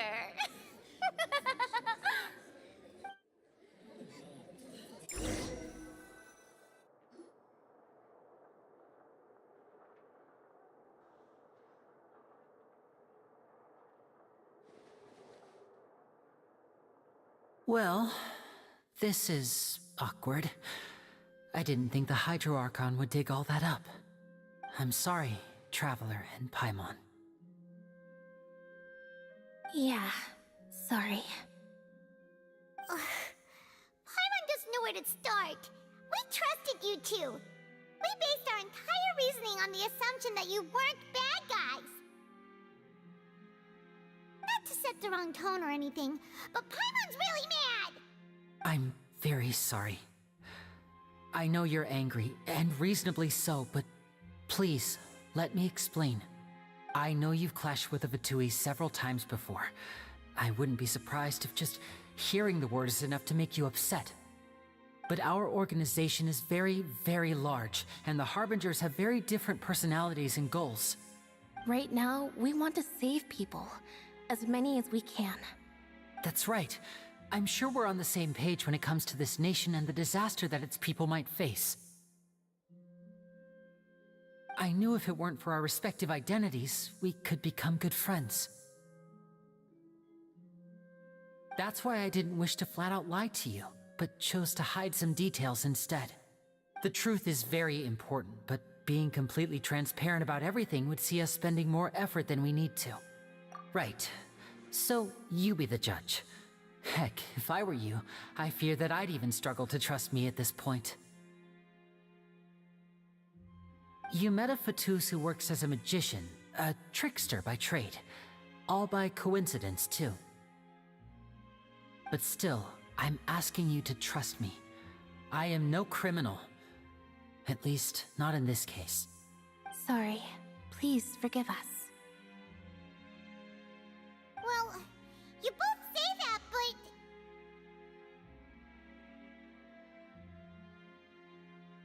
Right, let's hear your answer first, and no lies now! Of course. I'll answer any question you ask. We've been trying to find out how the Oratrice operates. We want to know why it has a consciousness. Why can it deliver sentences accurately? During our investigations, we learned that the machine's core is beneath it. From that moment on, Lynette and I have been designing this box swap trick, with the objective of getting close to the core. Is that why you needed a whole minute? That's right. In truth, the audience would take about 75 seconds to count down from 60, while I would only need 15 to get to the opposite box. So, after jumping into the tunnel, I accessed the Opera House basement via the vent, and went to investigate the room in which the core is stored. That air vent was created during the construction of the tunnel specifically to execute this step. Well, nothing. As soon as I reached that room and was about to investigate, I heard someone's voice. Which should have been impossible, of course. I was quite certain that I was the only one in the room. That voice seemed to recognize me and tried to speak to me. I chose to err on the side of caution and retreated the way I came. On the way back, I saw the broken vase and the clothes on the ground, but the countdown was almost finished, so there wasn't time to give it any thought. After that, the homicide occurred just as you saw. Well, that explains why you didn't hear the thud. Because of that prophecy I told you about, of course. We must know all we can about this nation's secrets in order to deal with that prophesized crisis. That's the only way we can save everyone. So, there you have it. The whole truth. I swear, I didn't hide anything from you this time. It was never my wish to proceed under this cloud of mistrust either. But like I said earlier, you can be the judge. If you want to leave because you don't trust the Fatui, there's nothing I can do to stop you. Well, Traveler, you decide. Paimon will follow your lead however you choose.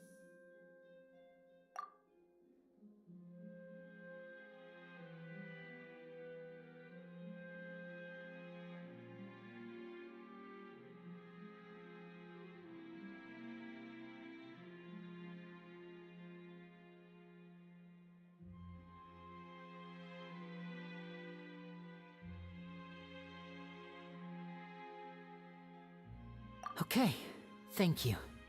Thanks for giving us a chance. The current problem is that the scales are tipped pretty badly against you two. If we want to refute the Hydro Archon's accusations, we're gonna need a seriously watertight defense. Huh? Oh, Paimon thinks she gets what you mean.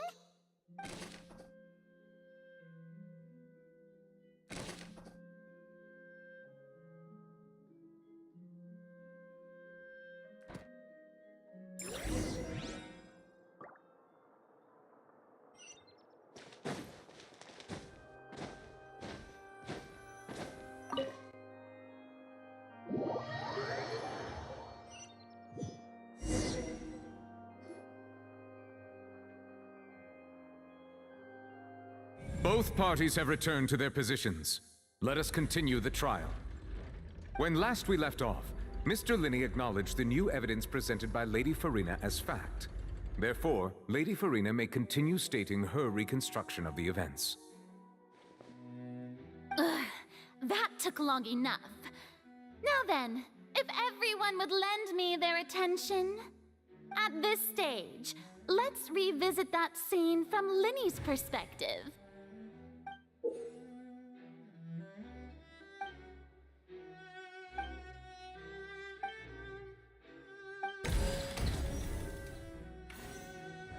As the countdown began, he entered the tunnel. When the flatbed trolley passed, he opened the box and got into an altercation with Halsey, which caused the loud thud. He did not realize that this sound could be heard by everyone in the opera house, which is why he claimed earlier that he could not hear the sound. Finally, he used the vase to knock her out, before making her change clothes to prevent others from recognizing her.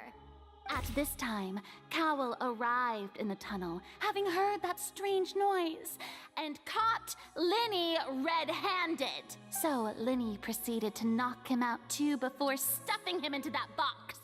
Afterward, Linney passed the unconscious Halsey to his accomplice through the magic box in the audience stands, before operating the devices such that Cowell's death would be ruled an accident.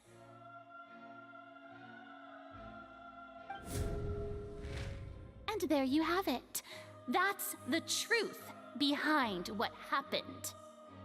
Does the defendant's side have any objections to Lady Farina's description of the events? The key to refuting Lady Farina is the order of events, what Linney experienced, and what he saw.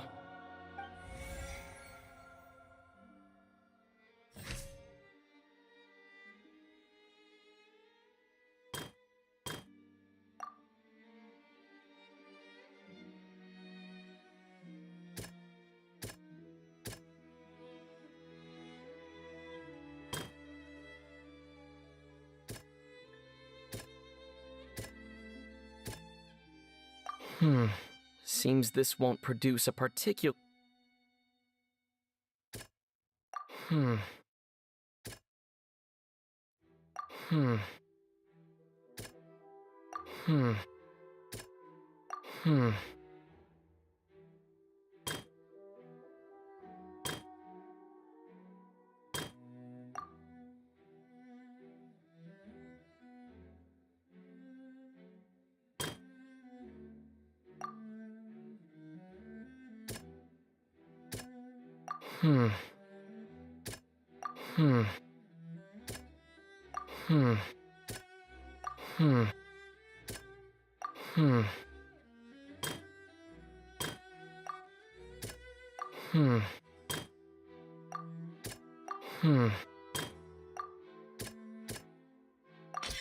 According to Linney, he left via the vent after entering the tunnel.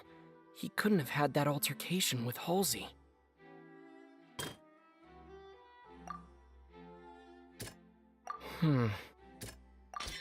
Linny went to the... Linny did not take part in the underground altar... Attention! Ace Detective Paimon has something to say! When the countdown started, Linny did indeed go into the tunnel. But he immediately used a vent to access the Opera House basement, which is where the underground core of the Oratrice is stored. Once he reached that area, he heard a voice in what should have been an empty room. Since he felt something was amiss, he returned immediately. The crime scene had already developed by the time he reached the tunnel again, and in order to complete the magic trick, he did not remain there for any length of time. Finally, he reached the surface, and that was when the accident happened from his point of view. Therefore, he's innocent!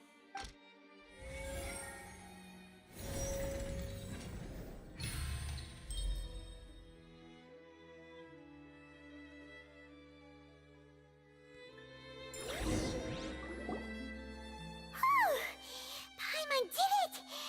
Paimon actually managed to say all that! Wasn't it awesome? In other words, you believe that he knew nothing of the incident? That's right! My reasoning?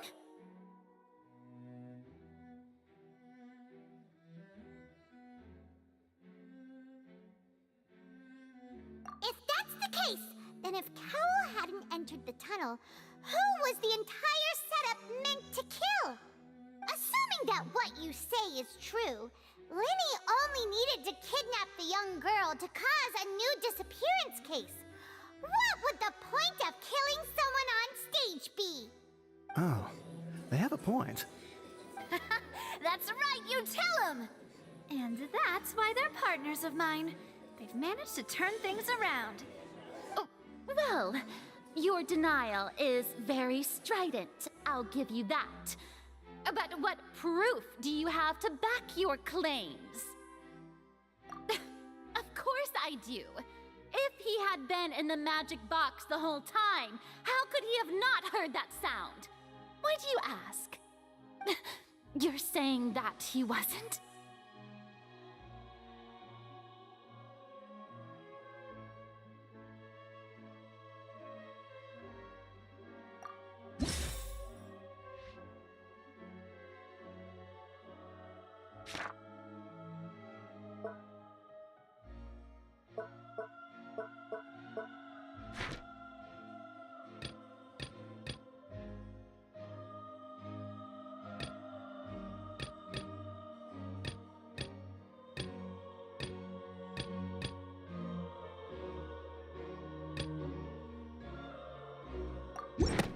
That's right!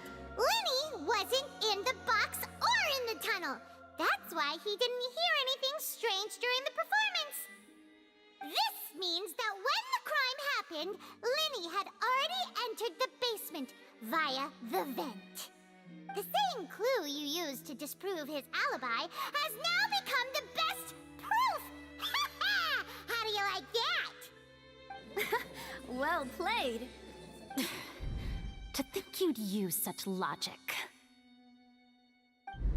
Well then, if it wasn't Linny who committed the crimes, then who was it?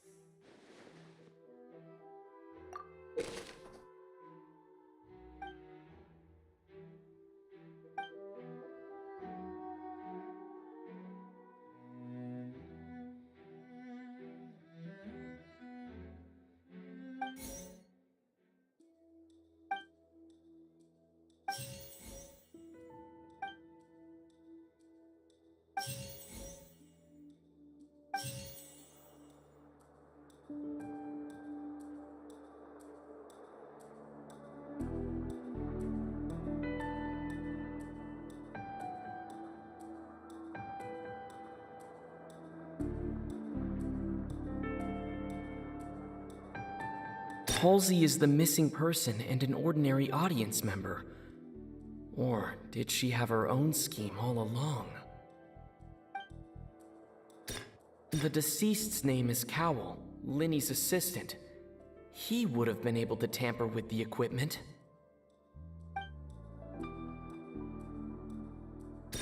Halsey is the missing person, and the deceased's name is Cowell, Linny's assistant. He would... Could there have been a third person involved? Is that really a possibility?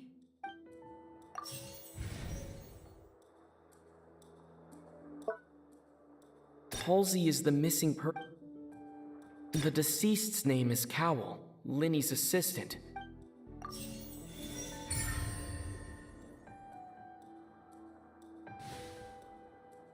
Huh? That can't be right. Are you serious? The killer was, in fact, Cowell, the deceased! Oh, is that so?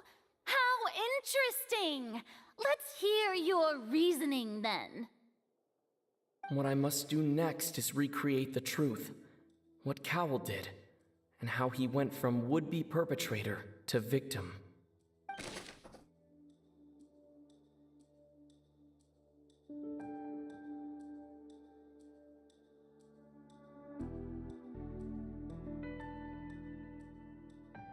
Halsey's clothing was in the tunnel, so there must have been some fear that she would attract attention.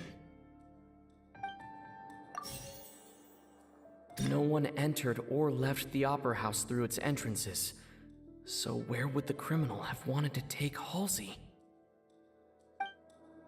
It would have been tough for both people to fit into that vent. They would likely have bumped into Linny as well. The sound we heard may have come from a clash between the missing Halsey and the criminal.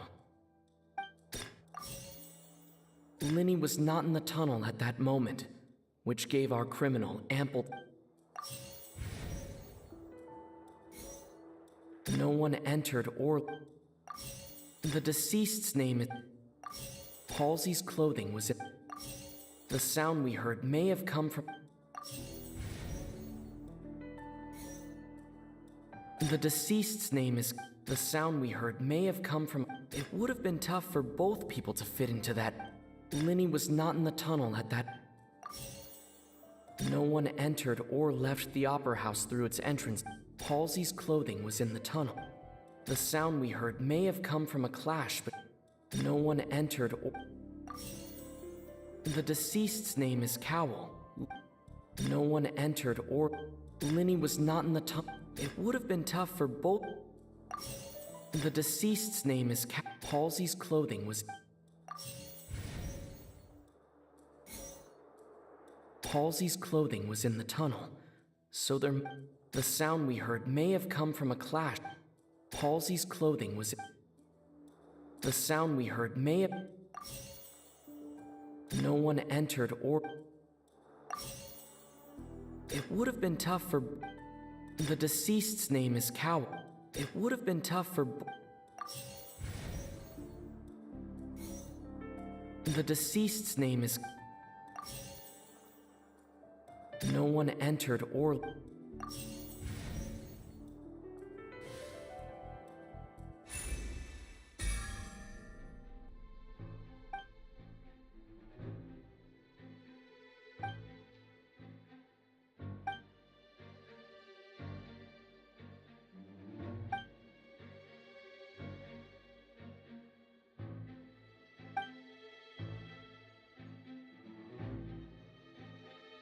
What's wrong, Traveler?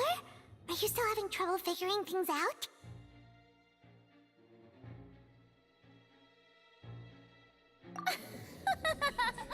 I see how it is. So this was all just a bluff. And here I thought you had something to show for it. But it seems you're still far. Look, since we're at a dead end, why not consider a different track? Just like the trick as it transpired, the end result must have been utterly different from the magician's initial design. If only we knew how Halsey disappeared. Well, that would be nice, but the tunnel only has 3 exits, and none of them seem very likely. And it's not like this is a magic trick where you can just make a real live person disappear. You know, like you did from that water tank, Lynette.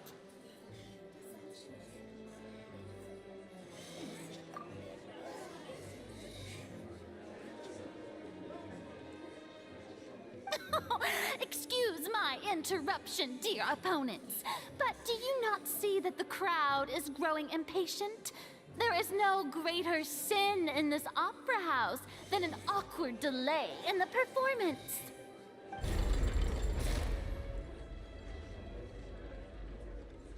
If the defense is unable to make further effective arguments, we will move on to the next stage of the trial.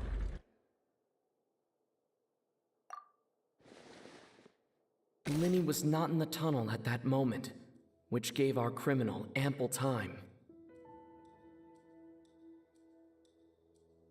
The sound we heard may have come from a clash between the missing Halsey and the criminal.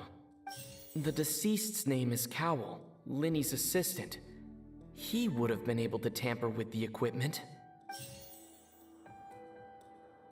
The vase was not broken by chance. It was used to cover important evidence.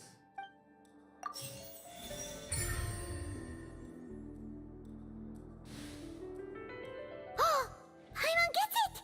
It all comes together if Halsey disappeared instead of being kidnapped. Lynette escaped from the water tank, vanishing gradually and leaving only clothes behind. If there's a similar method where a person could be transformed into water... Oh, just a moment, please. I do hope you know how preposterous you sound at the moment. How could a person ever be transformed into water? This is reality we're talking about here, not some magic trick. Must we really? I should think that of anyone. Your friend Linny already knows this truth very well. Magic tricks are ultimately just illusions and misdirection. But Halsey's disappearance is very real. We're talking about two completely different things. Even so, I trust the Traveler's judgment. The truth must be out there somewhere. Perhaps some new line of reasoning may open if we try to gather all the focal points that don't make sense. Since Cal was the deceased, we haven't placed much attention on him. But given that we aren't making much progress with the case, it wouldn't hurt to have a look at his belongings, would it? People really do come up with all sorts of harebrained schemes when at the end of their rope. The way I see it, your suggestion that we broaden the scope of our investigation is nothing but a tactic for stalling the trial. Nevertheless, I believe that this is a reasonable request on the part of an attorney. Since the trial does indeed appear to be at an impasse, I believe that additional evidence may help us make more progress. Guards, please step into the lounge and examine the personal effects of the deceased, Cowell.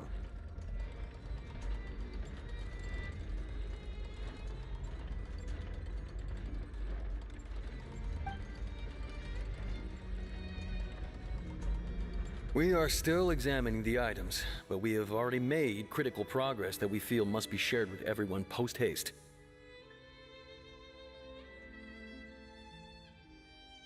We discovered several test tubes of fluid within Cowell's baggage, each labeled separately. The notebook in his backpack claims that these fluids are water from the primordial sea. The primordial sea.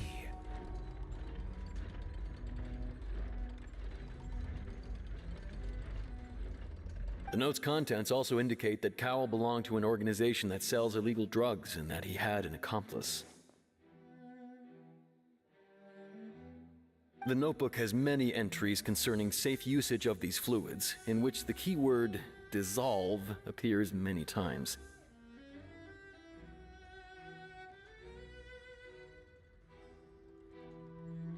One of these tubes was labeled Opera Epiclese, along with yesterday's date. It is empty. The notes also state that these dissolution properties work exclusively on people from Fontaine. It's likely that Halsey was chosen as some sort of test subject. As such, we believe that the defense's hypothesis is, in fact, supported by sufficient evidence. You've got to be kidding! People dissolving into water? Could something so ridiculous actually be true? Wait a moment. This reminds me of a certain prophecy, but it's just a coincidence, isn't it? Huh. If people can become water, does that mean that the water tank's real use was as a means to hide water stains? And if Cowl was targeting that girl... Wait just a minute. Could that mean... You two, with me, quick! Demoiselle, wait! What about your partners? Let's go. Just trust me. Order! Order! It is undeniable that further examination of the deceased's personal effects has yielded some surprising results, but we cannot yet verify the veracity of these clues. Still, let us assume that these clues are indeed authentic, albeit with the understanding that Ms. Halsey has yet to be found. Guards, please continue examining the items along these lines. Mr. Linney, it appears your hypothesis is supported by the evidence, so please continue speaking. Of course. Thank you, Your Honor. If we uphold this hypothesis, I believe that many of this case's seemingly unrelated clues can be connected together. Right! Like the metal hook! That one didn't make sense at all. Let's think about this. Cowell's methods must have something to do with that water from the primordial sea.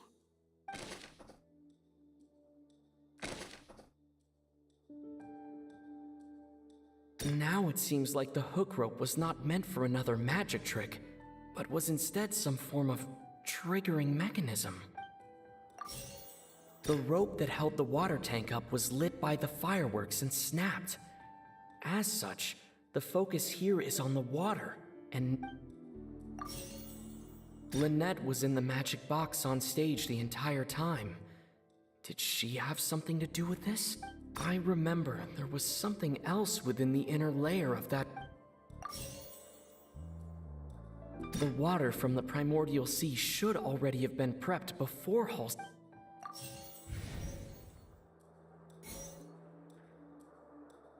The water from the The deceased's name is... The rope that held the water... Now it seems like the... Lynette was in the magic... I remember there was... Now it seems like the rope that held the water...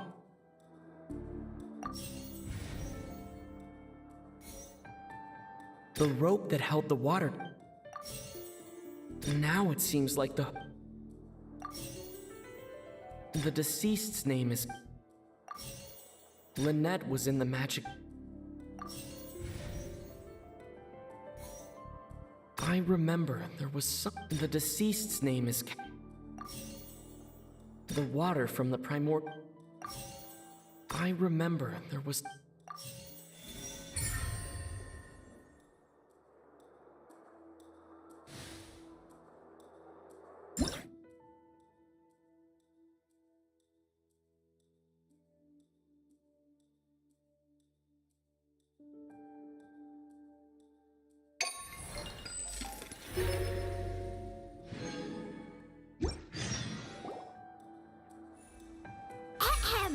It's Ace Detective Paimon's time to shine again! In the original plan, Cowell would tamper with the water tank rope and the number selector securing his target. When the magic box containing Halsey was lowered, the metal hook would retract gradually and pierce the balloon at the top of the box. When the balloon attached to the box popped, the water from the primordial seed inside it would pour down and dissolve Halsey. Afterward, Cowell would enter the tunnel and break the flower vase to conceal the water inside the tunnel, with the remaining evidence being covered up by the water tank on stage. But he encountered something unexpected in the tunnel and wound up being fatally hit by the same water tank he meant to use to cover his tracks. Huh. That does make sense. That actually links together a lot of the more confusing pieces of evidence.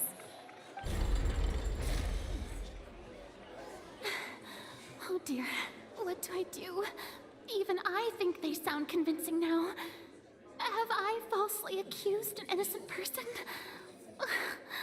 What a humiliation. Now, it seems like the only point of contention remaining is the exact circumstances that led to Cal's death. His notes mentioned he had an accomplice who could be related to the situation. On that note, the guards have just contacted me indicating that they uncovered new evidence. I shall now invite him on stage to share it with us. Thank you, Your Honor. We were just inspecting the luggage of the other people involved in this case. And we found an identical sample of the water from the primordial sea among Linny's personal effects. What? That can't be. Does this not clear all doubt? My dear citizens, my loyal audience, allow me to present my reasoning and bring this performance to a swift close. Linny did not need to take part in the dissolution, having made modification that upon his ultimately, he not now as much. Am I right? We've used up all the... Is this the end of the road? Oh no. Paimon can't think of anything either. It doesn't look like there's any way around this. Seems using the water as new evidence was too good a move. Why did this have to happen now? I think we've all seen enough now, and we have ample witnesses to my flawless reasoning. I believe this is indeed the finale. Now then, my good, noble chief. Excuse me, everyone, but I must interject.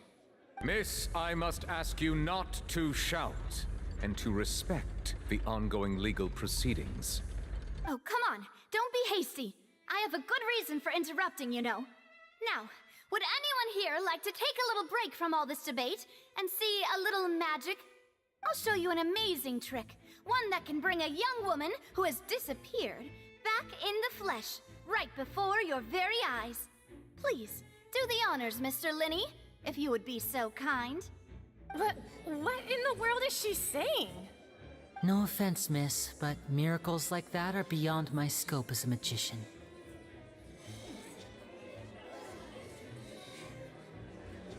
Come on now, don't be silly. Magic is all about misdirection, isn't it? It often conceals the truth while presenting a fascinating illusion. But once everyone believes the illusion, can't magic reveal the truth to them once again? And wouldn't such a trick be the most marvelous finale to today's performance? Come on, Linny and Lynette. Give it another go. Don't worry. Spina di Rasula has made the necessary arrangements on your behalf. But, as the magic makers and stars of the show, I think I should leave the final performance to you. I understand.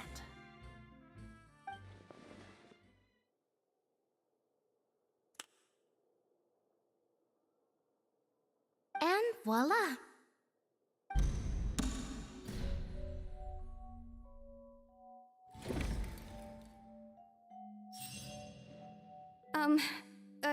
Sorry for the interruption.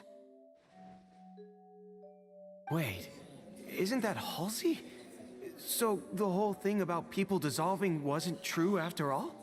To be clear, I'm only here because this person told me that if I testified, the merit of doing so would lessen my sentence. I was hiding outside this room listening to the proceedings because I was afraid that I would be the one put on trial. I was just feeling happy that no one had noticed me, and then before I knew it, she caught me. That'll teach you to underestimate us three. Where should I begin? I'm sorry. I'm the one who killed Cowl. I admit it. What? Why? Firstly, my name isn't Halsey. It's Lillian, and I'm originally from Mondstadt. I heard that Linny's show was gonna be a real thriller, but I missed the chance to buy a ticket, so I stole one. That's how I make a living. I steal stuff here and there, and I'd never been caught before. But I was noticed at the harbor a few days ago, and I barely got away. Linny was the one who caught me in the act. Hey, no wonder you look familiar. So you were the thief. Liddy even mentioned that you were pretty skilled. Well, and I thought that would have been the end of it, but then the number selector chose me. He even mentioned the Fortress of Meripede. That's a prison, isn't it? So you can imagine how shocked I was. I thought he was on to me for sure. So I played along with the show while looking for an opening to flee, but then I got water poured on me for no reason, and then someone jumped into the tunnel to nab me. I wasn't going to take that lying down, so I knocked him out and stuffed him into the box. There was nowhere to run from there, though, so I had to change my clothes and hide in a box containing performance costumes. I slipped out after the first guard arrived at the scene and continued hiding inside the opera house. Can a person even hide in there?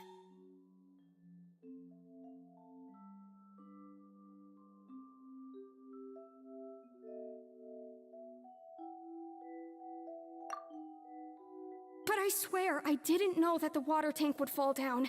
Really, I swear it. Had I known that, I wouldn't have put him in the magic box. I may be a thief, but I'm no killer. Well, that makes everything pretty clear now, doesn't it? This time, we need to tell the entire story from Lily-Ann's perspective.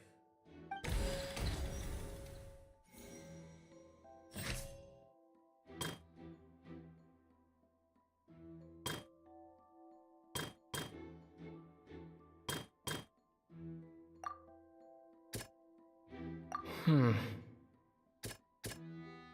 Hmm.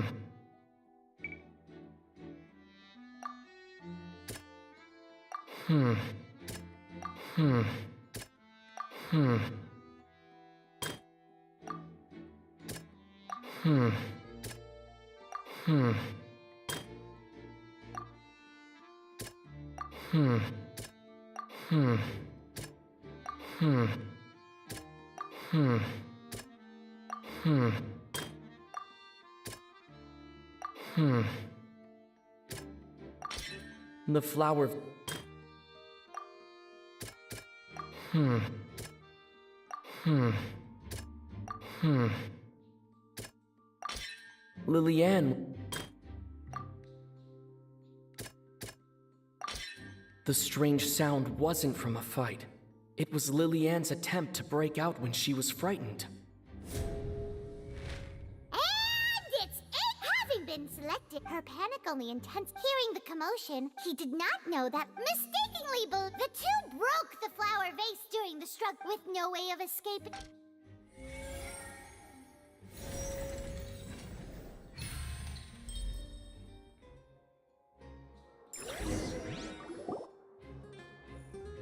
She knew that she would have to go through guard inspection if she tried to leave afterward.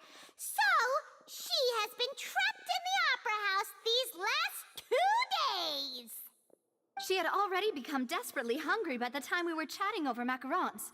So, she swiped 2 of them right under our noses. Talk about a sneaky thief. At this point, all the events that happened in the tunnel have now come to light. Ah, so that's the whole Bravo! Now then, Lady Farina, do you wish to speak against the defense's statements? Please answer the question, Lady Farina. Also, if I may add, the trial has not yet ended. As such, I request that the prosecution not leave the room before the proceedings have concluded. What? Are you reading my mind now? No, I have no further arguments. I admit defeat. But really, could you at least have left me with some dignity? Wow!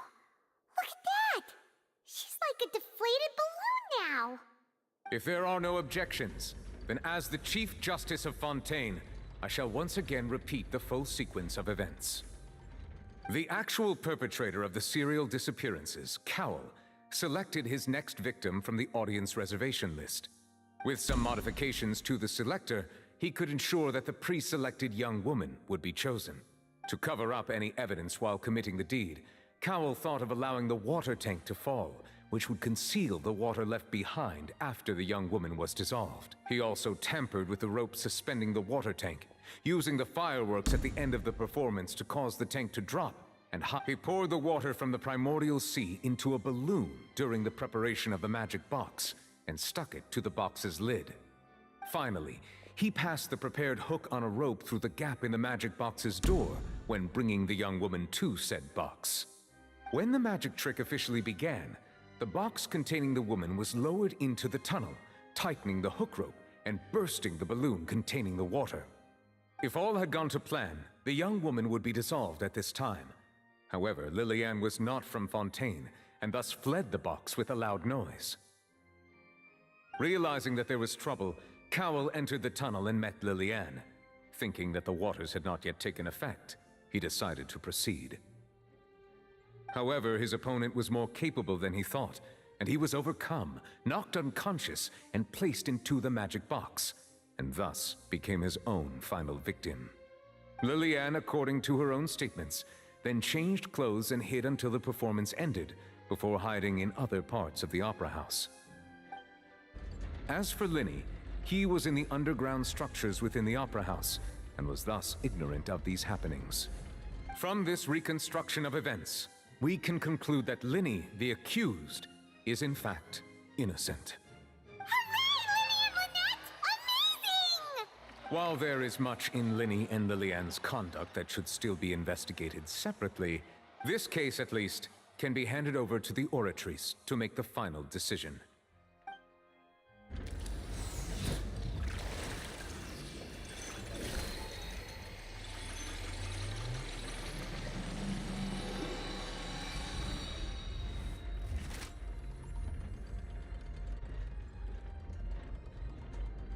As such, Linny and Lynette are officially declared not guilty.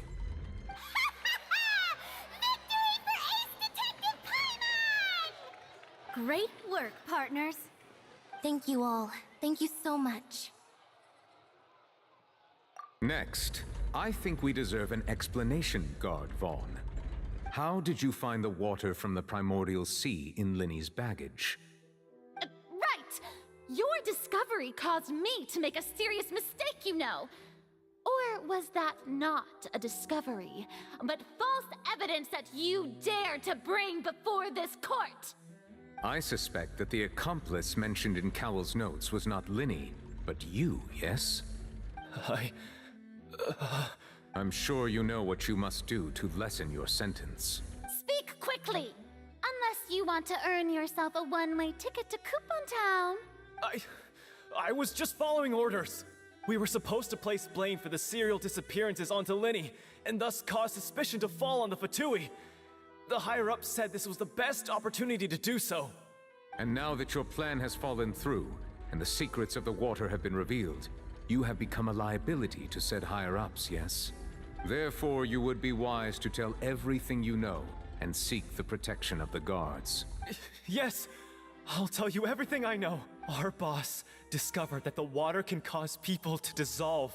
It can also be made into a potion, which when extremely diluted, can cause people to experience unforgettable. We've been in this business.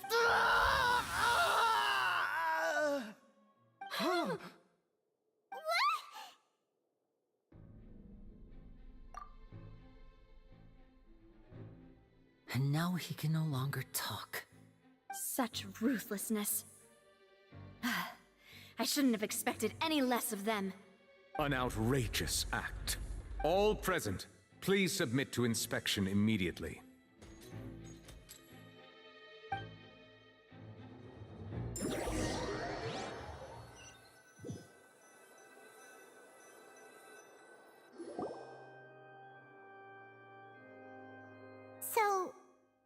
just going back now?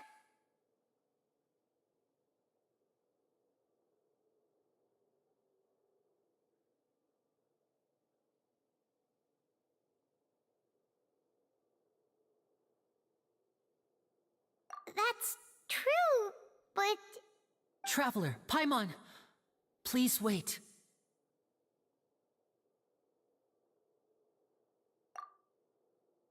Lenny... I know you may not want to speak to me right now. Maybe you don't even want to look at me. But still, let me thank you again for defending me to the end, even after you learned that I'm a member of the Fatui. I guess. But regardless, I'd like the opportunity to set things straight. I didn't approach you with any ulterior motives or ill intent. I've spoken to you as myself, just plain Linny this entire time. As for why I'm a Fatus, it's because the goals of the House of the Hearth align with those of an orphan like me. That's all. That was how Father, who you might know as the Knave, approached recruiting us back then too. The Knave? The one who controls the House of the Hearth? She's your father? That's right. And since we're here, I was wondering, would you mind hearing a story? It's about my past. Back when our parents first died, Lynette and I were left wandering the streets. To survive, I took to surreptitiously observing an older street performer who did magic. It took me several days to figure out how he pulled off his amazing tricks. I took my sister through several streets until we found a crowded corner, and we began to perform magic tricks there. To my surprise, we proved to be pretty popular, and we could at least stop worrying about where our next meal would come from for a time. But I didn't want my sister to remain a street rat together with me forever. Before long, an aristocrat came to me and claimed that he wished to take us in after watching my performances. So you went from orphans to nobility just like that? That was how we felt at first too. As if fate was on our side and we could say goodbye to those painful days.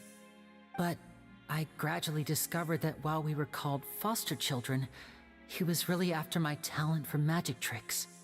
He would constantly take me to all sorts of banquets to garner attention, which he would then use to expand his social circles. That doesn't seem too bad either. Better than roaming the streets at any rate. It took a while for me to realize just how dark his heart really was. After one particular performance at a banquet, I discovered that Lynette was not on the same return vehicle as me. I waited a long time after we returned home, but she did not come back. I went to that noble's bedroom and asked him about her whereabouts. The answer he gave me was, she caught the eye of the most eminent person at the banquet, so I sent her over as a gift. I mean, you'll be able to perform your magic regardless of who your assistant is, yes? Oh no. So he was gonna... But wouldn't Fontaine's laws deal with such people? As far as outsiders are concerned, this is a relationship akin to adoption or foster care, and they have their ways of escaping the eye of the law.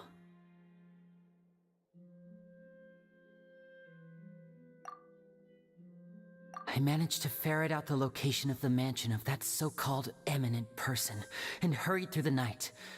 But by the time I leaped over the walls, avoided the guards, and made my way in, all I saw was the moonlit ground covered in blood, and the knave standing there in the darkness.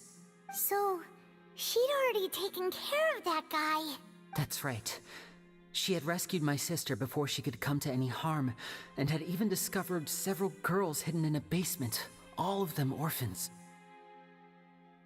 Father, I mean, the knave, might have seen something in me, and so she made me an offer. The House of the Hearth welcomes you, for your interests align with ours. Here, none will ever betray you. Indeed, betrayal shall never be permitted here. I was hesitant to trust her. I mean, I had just been betrayed by nobles. But she was also quick to destroy the noble who had taken us in at first, giving us back our freedom. Oh, so that's how the two of you joined the House of the Hearth.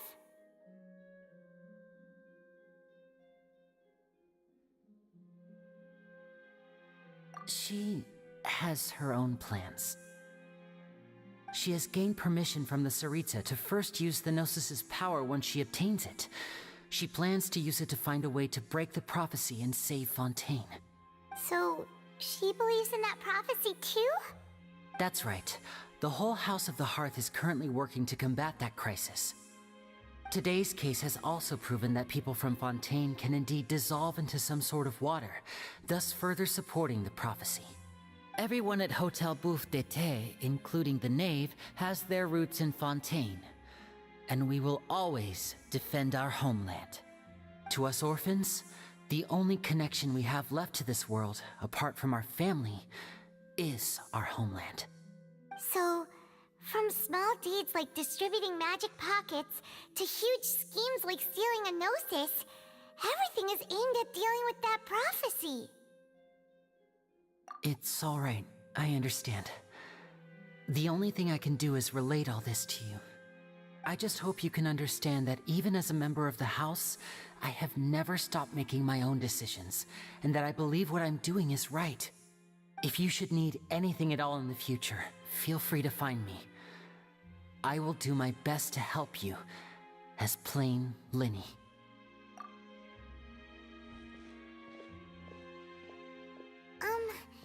Bye, Linny!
Exploration and trials. Adventuring is right up my alley.